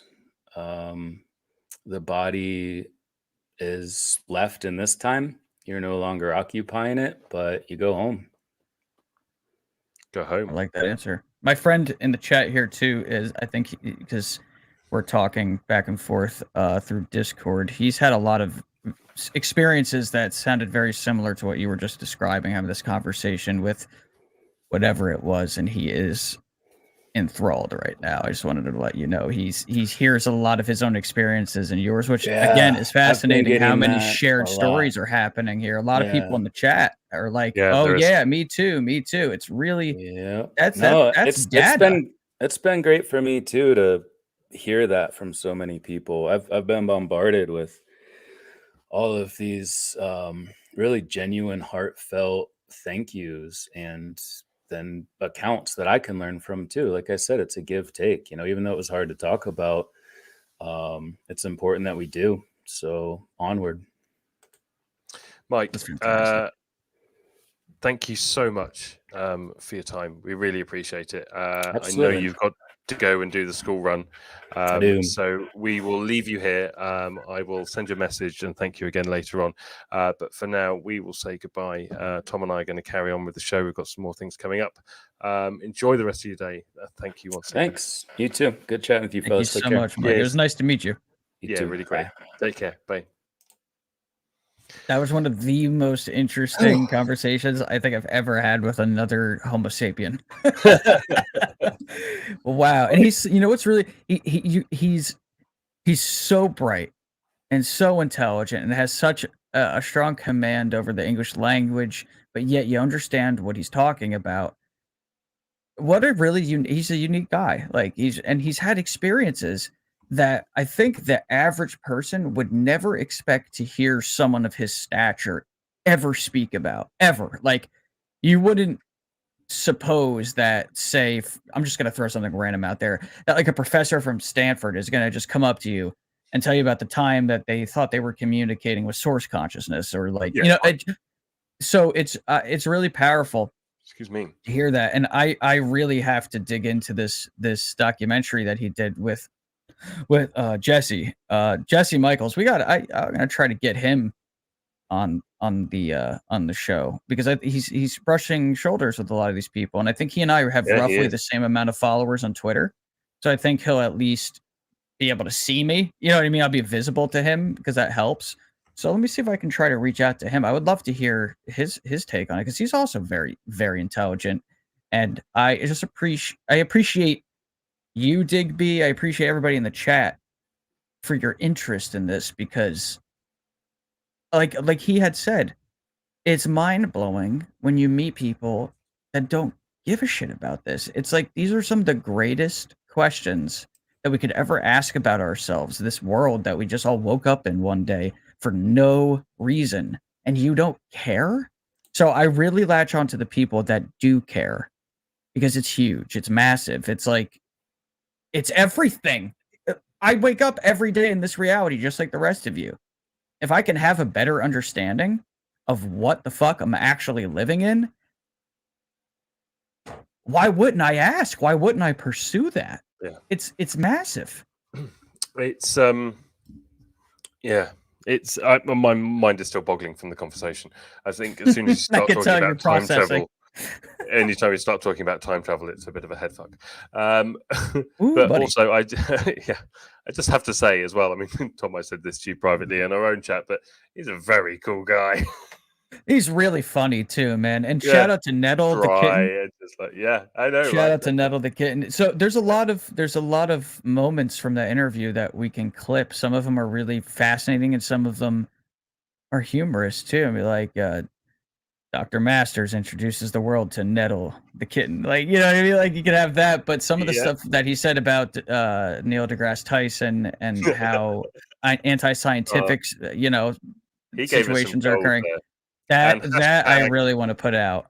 Hashtag Nettle the kitten, and I'll tag Gary Nolan, because I think Gary Nolan will really appreciate seeing that. And Gary, I know Gary sees me because we've spoken a couple times, so I think he'll see it if I tag him at least, which is really cool. And we still have some really cool stuff to get to. We're not done. We are not done. I think. I'm like, let's keep the ball rolling. Yep. And I am good. I don't know how many of you have seen this. All right. I think we need sponsors, because we could do with an ad break after going for about an hour and a half, couldn't we? Really? So can we? So what you're saying that right now, since we don't have any sponsors yet, this is like where we can like pretend. What this podcast could potentially be brought to you by 28 Black Sour Mango Kiwi. One day, it's good stuff. It tastes great. Energy drink, caffeine. It's tremendous. Right. It's huge. It's the greatest. Like, that's good stuff. It's like just the right amount of caffeine. I highly recommend it for anybody that sponsor beyond. No. Trying a little bit of energy there. Yeah. But yeah, go ahead. I was just going to say, should we get into our new segment? Although it's confusing because we normally start the show with that. Just hit the button. Just hit the button. I've got to find where the button is, because we've got so many different buttons now. Beyond the mundane. You hit the button. I hit the button. I think I said the same shit last week, but you say the same shit every week, mate. But so, I love you for it. So this, I mean, I guess we could consider this news, but it's also just kind of a thing. But it really, really, really caught my attention. So I don't have the clip from my YouTube video, but we'll get to that in a moment. So I guess this is a podcast. This is not an American podcast, but I happened to run into this clip. Some of you may have seen it. I did share it on Twitter at one point, but this is really still worth discussing. These individuals that you're going to see in the clip are indigenous Amazonian Brazilians, and the hosts of the show show them images of what we know as the Greys and ask them about aliens for the very first time. And I would like to show you guys their reaction, and I will play the clip now. Play the clip. Não tem. Como? Alienígena. Alienígena? O que é? Nunca, essa palavra você nunca ouviu falar? Alienígena. Alienígena, não. Isso chama-se Mayushibu. Isso aqui? Sim. Mancunawabu. Mancunawabu. Sério? Mancunawabu é um que mora debaixo da terra. Eu falei, esse aí. Que se virou formiga hoje, que nós chamamos Una, que é uma formiga grande, chama-se Mancunawabu. Que essa formiga também é muito perigoso, né, Boina? Se as pessoas ficar mexendo com ela demais, ela leva o espírito da pessoa para Pra debaixo terra. da terra também. Para Caramba. voltar tem que ser um pajé bem bom. São seres que pode aparecer em luz divina, com a luz do Nishpan. Hum. São seres que a gente pode ter o contato, que moram debaixo da terra. Não tem. I think you and I we hit the button at the Yeah, same we hit the time. button at Sorry the same about time. So that's really startling. So when I made my video, the first part of a series of videos about the Greys, one of the historical references that I made were actually the Hopi in North America, referring to the ant people. And they speak about them living underground and that there was a great flood in North America, that the ant people brought them down into these caverns underground and saved them from, right? These individuals that they brought on the show are not fully cultured with like 21st century knowledge and life. And yet the things that they describe sound very similar to abduction. They mentioned this light. They live underground, so there's a correlation between the modern UFO phenomenon, specifically related to abduction and the Greys, and there is a correlation between themselves and the Hopi, that's not, they're not like right next to each other on the globe. They didn't have, major contact with one another at all. And yet they call them ant people and say they live underground. Two different parts of the world. Two separate cultures saying the same thing. That's fascinating to me. My mind was blown when I saw that clip. I watched it over and over. It's really interesting, and these guys didn't even know the word alien when they tried to describe it. They had to show them a picture, and then they were like, "Yeah," and you can see the reaction on their face. There wasn't surprise or anything like that. It was very, very matter of fact. It was, they're the ant people. They live. I double checked the words that they used. I don't remember how to pronounce it, but each one of the words that they used to describe those beings, if you go and search it on Google, like almost nothing comes up. So really? That's what I found really interesting too, is that it's so inherent to their culture and so isolated that if you even try to search those words on the internet, you're not going to return much of anything. And it's funny, one of the words, it just returned that clip. So it's like the first time most people have ever even heard those words before, like outside of that video. Like, I couldn't even believe that. I'm like, to me, that's the type of data that I'm interested in. Yeah. Is little correlations that at face value appear to be pretty blunt and obvious. I think it makes a really good case to say that we have interacted with something that are referred to as these ant people that live underground. Crazy. But is it really that crazy? I mean, look around the world. Look at it's no more crazy than anything else we discussed, my friend. It's really not. It's really not. It's just another layer of evidence, in my opinion. Really interesting stuff, though. Really interesting clip, I thought. No, it really, really is. Now, there was a video for this, but I don't think we've actually got it loaded up yet. So we'll just, the David Grush amendment. So we don't have it, so we'll talk about it anyway. Oh, no, I can add it. Yeah, go for it. Wait a second. The Eric Burleson IG skip. Your favorite person. No, the other one. The other one. Doesn't matter. Anyway, so, I think some of the biggest news that's come out over the last week is David Grush getting his security clearance back. So David Grush's security clearance amendment has made it into the Financial Services Appropriations Bill, HR 4664. God, you and your American politics, They don't make it easy, do they? I'd The make the amendment, rules. the amendment will allow for the reinstatement of David Grush's security clearance, the lack of which has recently been a barrier to members of Congress who want to speak to him in a skiff. Isn't this great? There's a lot of holdups though, and I will give mention. Burleson has spoken about it, although he's not like my most favorite person in the world because No, I really, realized that really today. drastically disagree with him on certain takes and aspects of the situation. I do at least appreciate his involvement and at least trying to make something happen. We just have Yeah. a strong difference of opinion on certain matters, but there seem to be a lot of roadblocks in the way. Not so it's like, okay, he has a security clearance, but then we hear that there's been some challenges despite that to even get him in a skiff. It's like, so I don't really know, and I don't think anybody really knows all the ins and outs of what this is.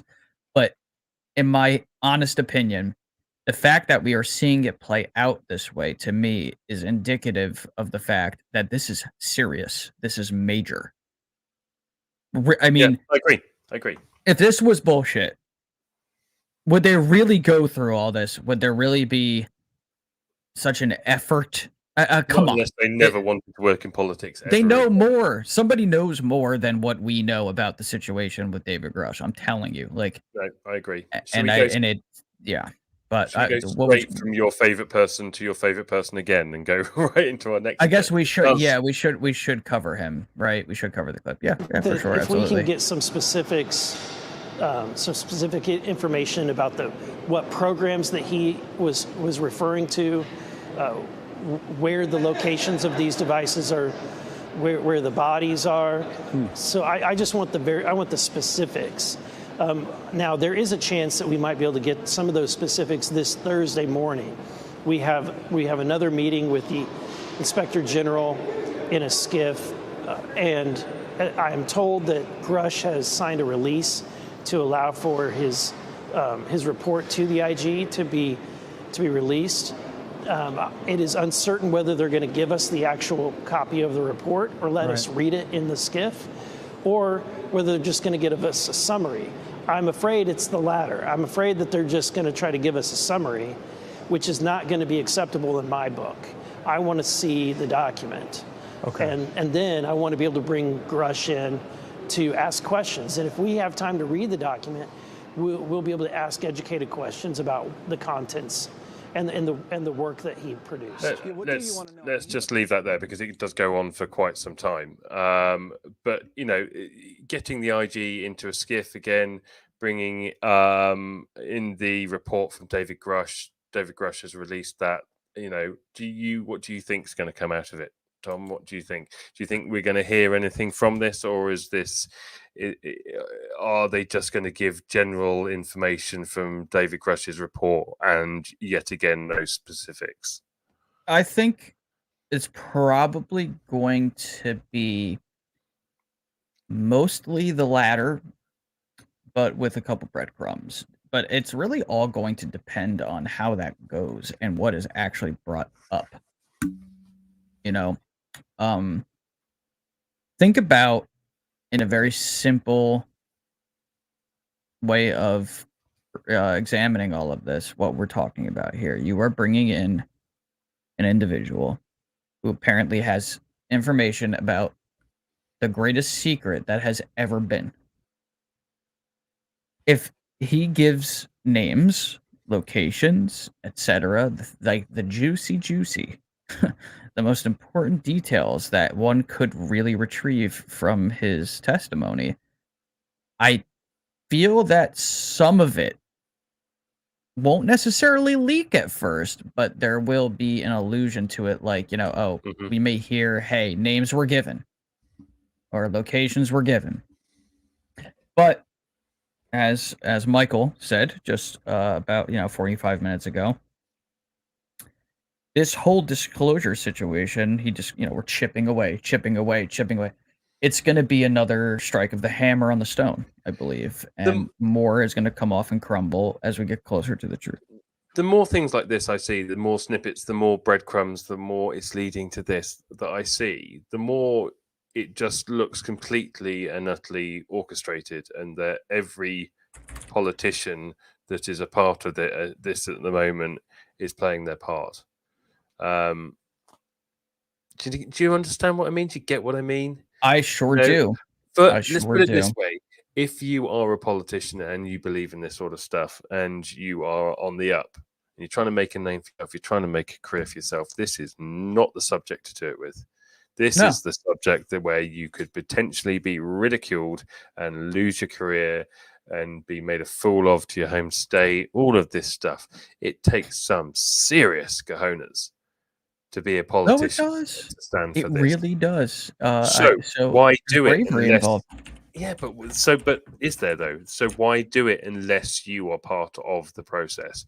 Unless you actually know what the end game is, unless you know what the plan is, why would you do it? It just, the more I see, the more I see people like him and Tim Burchett and everybody like that. I just wonder, and I'm not making assumptions here. I am literally just wondering, what if it is all part of the plan, and that's what we're seeing unfold. Well, I guess it's Drip. really going to depend on who we're talking about and which organizations that we're talking about, which is a good segue Yep. into the next portion of this. So I have it actually queued up on my other screen. Let me just bring it up because I actually have the tweet. An individual named Matthew Pines over on X/Twitter. One of these days we'll probably stop saying Twitter, but we just haven't quite gotten there yet. X gonna give it to you. Yeah, that's right. Hey, there you go. You're making all the references. Why can't I find that window? All right, so whatever, we don't. So Matthew Pines made a tweet which is really intriguing. It's disappointing on certain levels, but it's also validating for someone like me who kind of had this thought. He said, and I quote, "A current very highly cleared DoD SES recently confided to me that Arrow is, quote, entirely a disinformation activity designed to cover and distract with no qualms about misleading Congress. This person also indicated they were recently given a skiff briefing on the, quote, Grush stuff." So, this is why, when it comes to disclosure, one should never put all their eggs in one basket. Don't count the chickens before they hatch. I had my reservations about Arrow from the beginning. It's a governmental organization. Who's in charge of the secrecy? Who's been part of the cover-up this entire time? Say it with me. Say it with me, right? So it's like, we have no good reason to trust them, right? And then I also had a thought, just to make things a little bit more odd and confusing, more so than they already are. What if that's the case, and maybe that's why Fitzpatrick left? Maybe he's like, you know what? This is bullshit. I know this is real, and the only way that I'm actually going to be able to say what I want to say about this situation is if I get my ass out of here. What if that's the case? I don't know.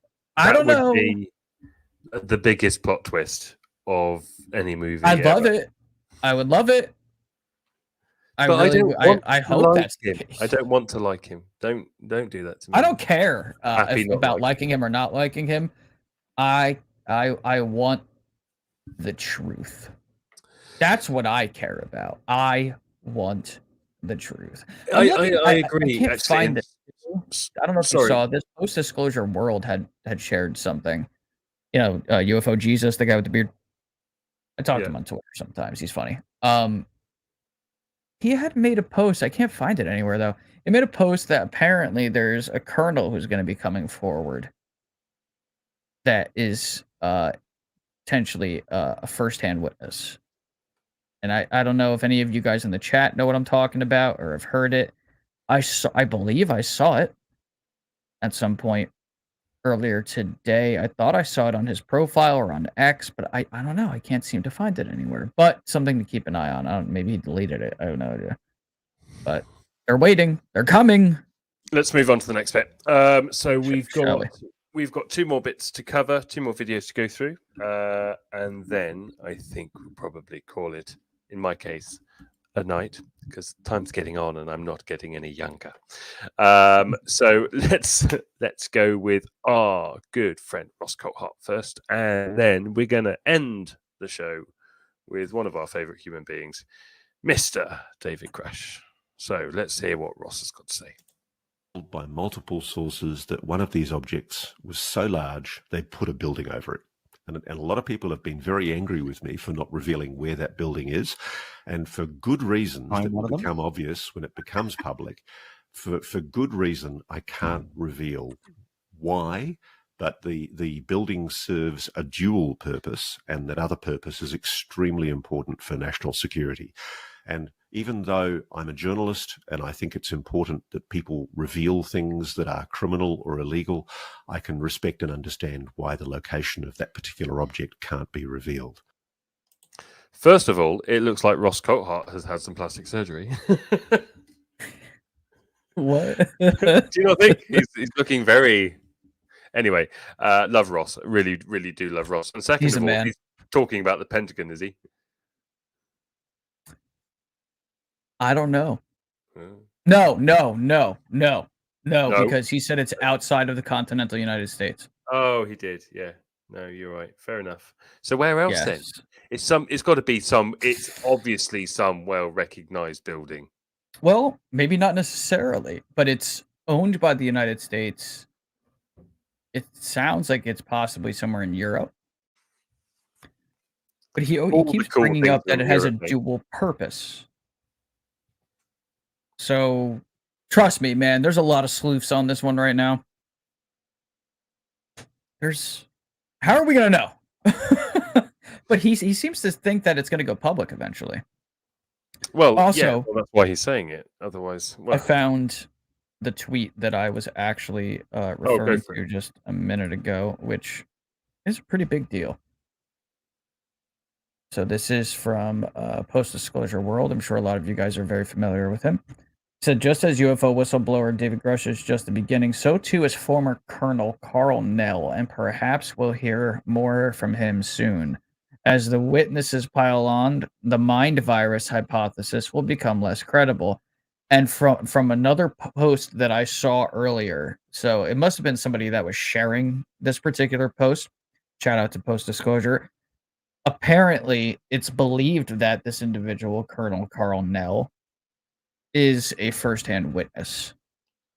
So that name is now out in the open. And I guess it's just a matter of time, before we learn more about that individual and what they have to tell us about this entire situation as they know it. All a matter of time. How much time, though? That is the question. And, a lot of people, I said this earlier on in the show, and I said it to Dr. Masters, Mike P. Masters, whatever you want to call him. Lovely guy. I said it to him earlier. And that everybody is talking about 2024. And is that just because that's what people do? Oh, it's coming next year. Or is there something behind it? My gut tells me that there's something behind it, and there is a time scale, and we are marching towards it. And he said it's either our time scale or theirs, and he aired on theirs, as in it's a time scale that's being put upon us. And I'm inclined to agree. He even referenced it. Yeah, I think if the US government had their way, or any government around the world, they wouldn't want disclosure to happen at all. As I said earlier, you show people an alternative civilization and they prefer it to the way things are run here, it's going to cause problems. So I think the timeline is being imposed on us. And then if it's being imposed on us, then why is it being imposed on us? Is it being imposed on us for our own benefit, as in the population, the people of the world, not the governments? Or is it in the benefit of the NHI or whatever name you decide to give them? That remains to be the question. And there's been a lot of talk online as well. People have been putting posts up there saying, "Oh, maybe full disclosure isn't right, and maybe things are kept back for the right reasons and stuff like that." And to that point, I just say that the lie is never the right thing. And even if the truth is a hard truth, I would rather die knowing the truth than live the rest of my life in a lie. So the convenient, so you take the inconvenient truth over the convenient lie. We cannot master our own universe or our own life when every element of it is based on a fiction. In my personal humble opinion, if there's atrocities happening in my name, I would rather know about it and be able to do something about it, and vice versa. And this is the problem. That we don't know so much that goes on around the world. We don't even need to talk about UFOs on this subject. There's so much that happens in the world behind closed doors that are done in the name of the people of our governments and things like this, and it's not right. So secrecy isn't right, and the truth shall set you free. So Digby, I know you don't have too much time left yourself. I did promise everybody I would at least I wasn't going to spend a whole lot of time on this, but I will just mention this very quickly because some of it's going to be in my next YouTube video, which will be out soon, because I don't want to keep you too long, drag things out. But I have someone that I speak to. They are never going to come on the podcast. You're never going to know their name unless they make that decision on their own and go public on their own. They are a former member of the intelligence community, and that's pretty much all I can give you on that one. They reached out to me. I've developed a rapport with them over basically the last 5 months.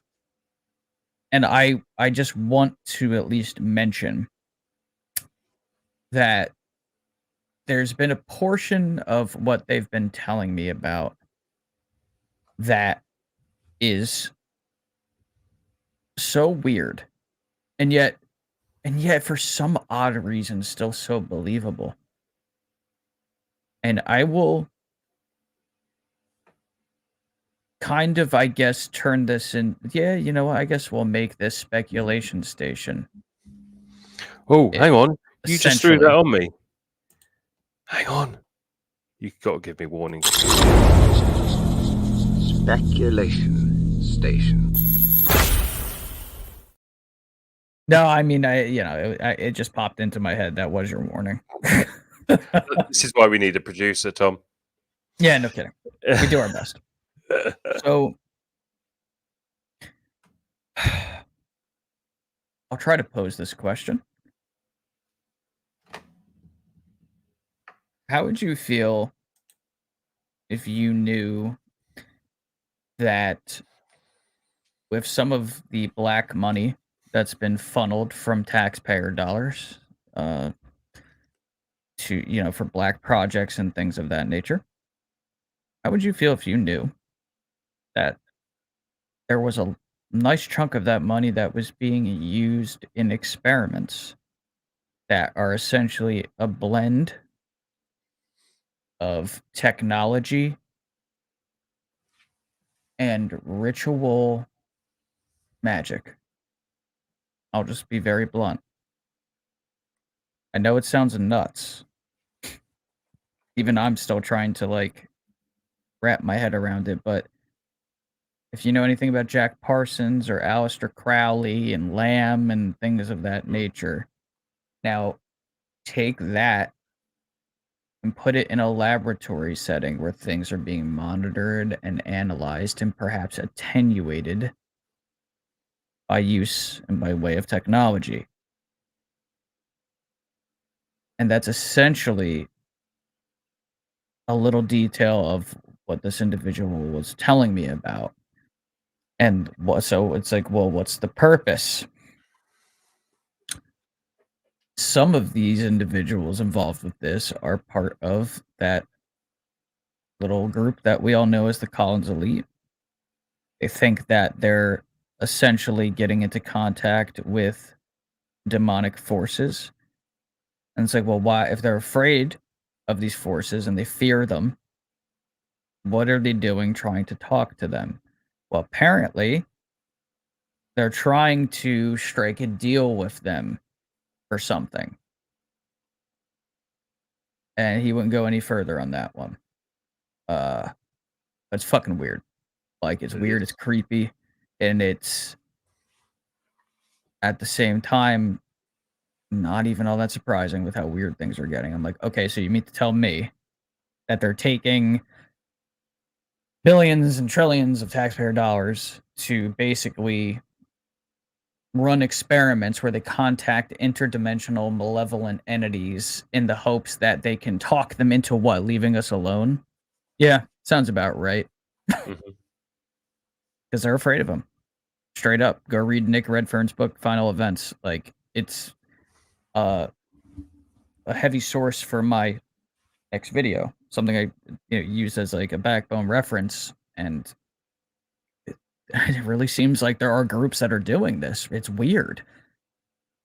I don't know all the details. I don't know where they're doing it. I don't know the individuals involved. All I know is that I have someone that I deem credible based on the information they've given me that I can cross-reference and check myself. And I did. And that person is telling me things like that. And I had to sit on it for a little bit. There's an awful lot that goes on that we know nothing about. And then you hear theories from a lot of different people that make an awful lot of sense when you speak to them. Like when we had Roy on, like having Mike on today. All these people have fantastic theories about what we're seeing, about what we're experiencing. And it's difficult to know which one's right, who's correct, or, I was going to say who's telling the truth, but it's not about telling the truth, is it? It's about theories and about hypothesizing. And I think there's a blend. I think I take on board a lot of what Dr. Masters has said today, and I would say I agree with it. And I would say that it's definitely an element that's noteworthy. Do I believe that all UAP or NHI are that? No, potentially not. Too many morphologies, in my opinion. Yeah, but that's not saying that Mike isn't correct. I think there is an element that is exactly what he's saying it, or certainly along those lines.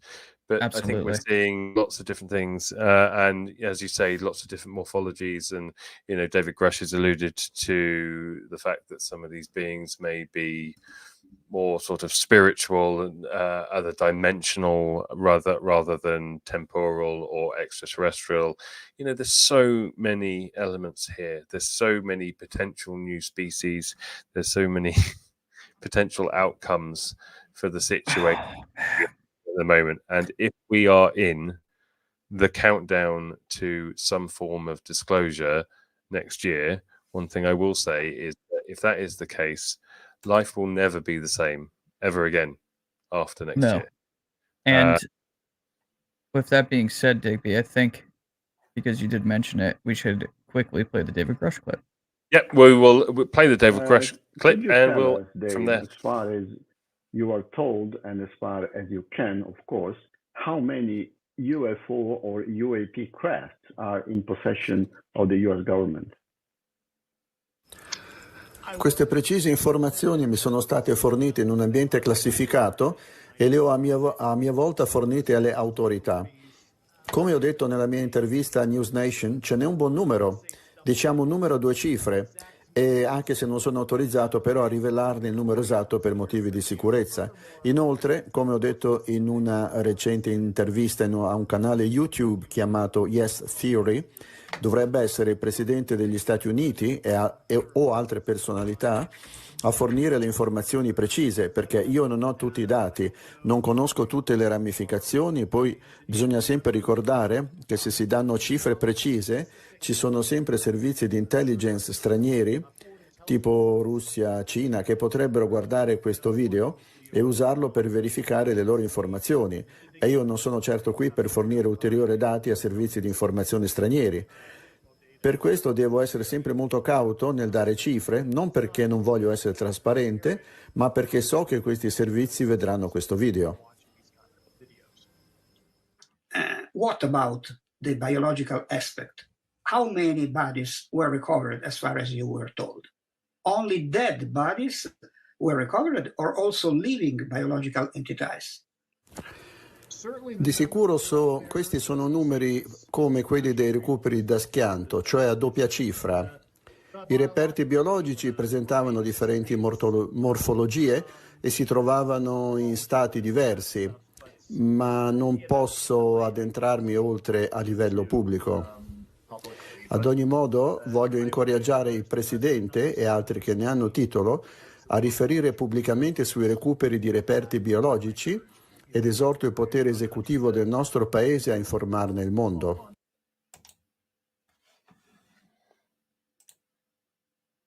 There we go. Different morphologies, and he will go into it essentially at a later date on at a public level. That really screams to me that there is a process of disclosure that is in play, and it's happening. Like, this is disclosure, guys. It's like, well, when's disclosure coming? We're in it. It's a process. It's not an event. I think Lou Elizondo has said that. I think Chris Mellon has said that. There's a lot of people who have said it. Mike Masters said it today. You are not going to see a UFO land on the White House lawn to tell you that disclosures happened. You know, we all know that. We all believe that anyway. And the White House doesn't represent the entire planet, by the way. It's a very American way of thinking about it. I know. Anything, they would probably broadcast through all of our computer screens or phones. Yeah, Let's be honest, right? They wouldn't do that. As a citizen of the world, which I am now, definitely, because I'm traveling it.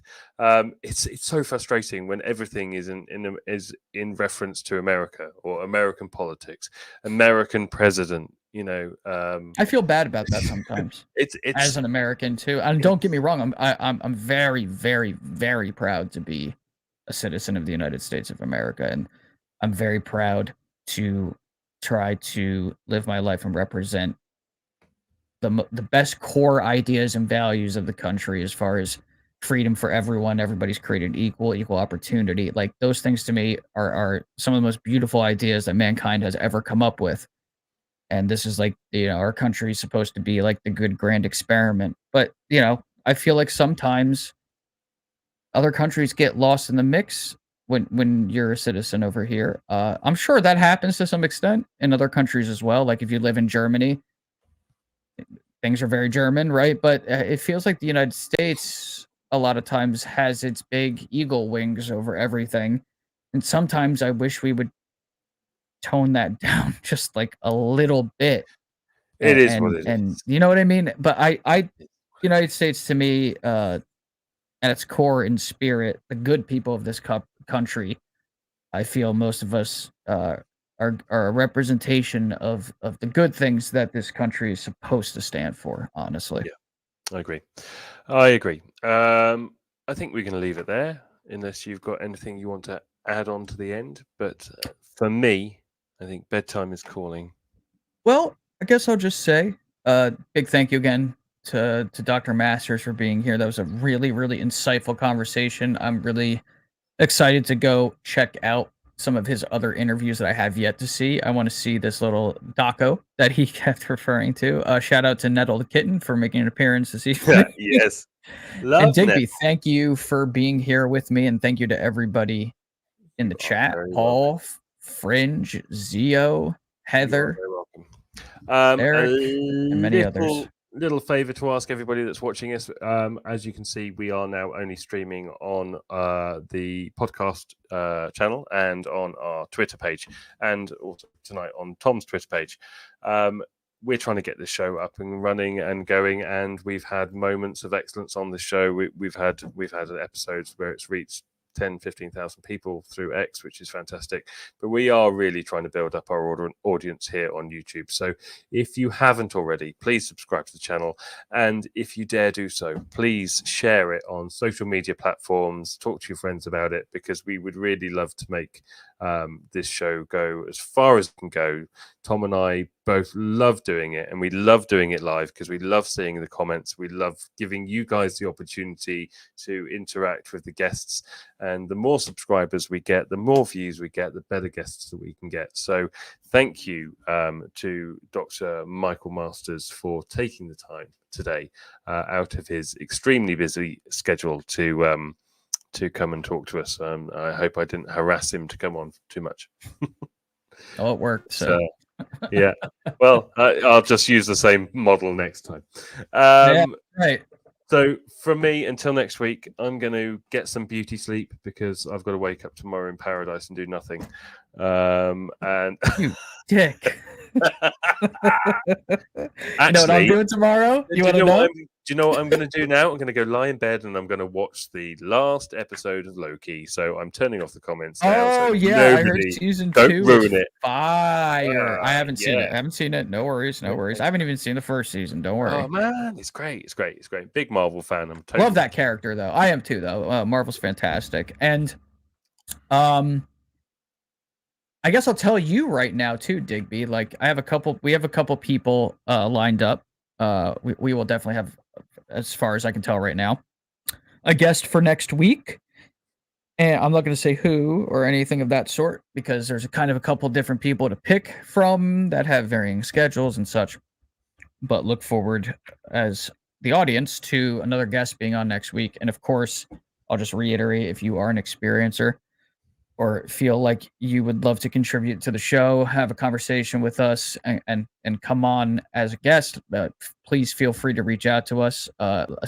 Best way to do that would be through the email or on X. I'm as you can see right below my name there, at Cortex_0, and Digby is at DFurno. You can also message our podcast profile, which is at UAPod23, and we would love to hear from you. Also, and if you have any feedback for the show, if you just want to say hi, anything of that sort, my DMs are always open. I'm pretty sure Digby's DMs are open, and the show as well.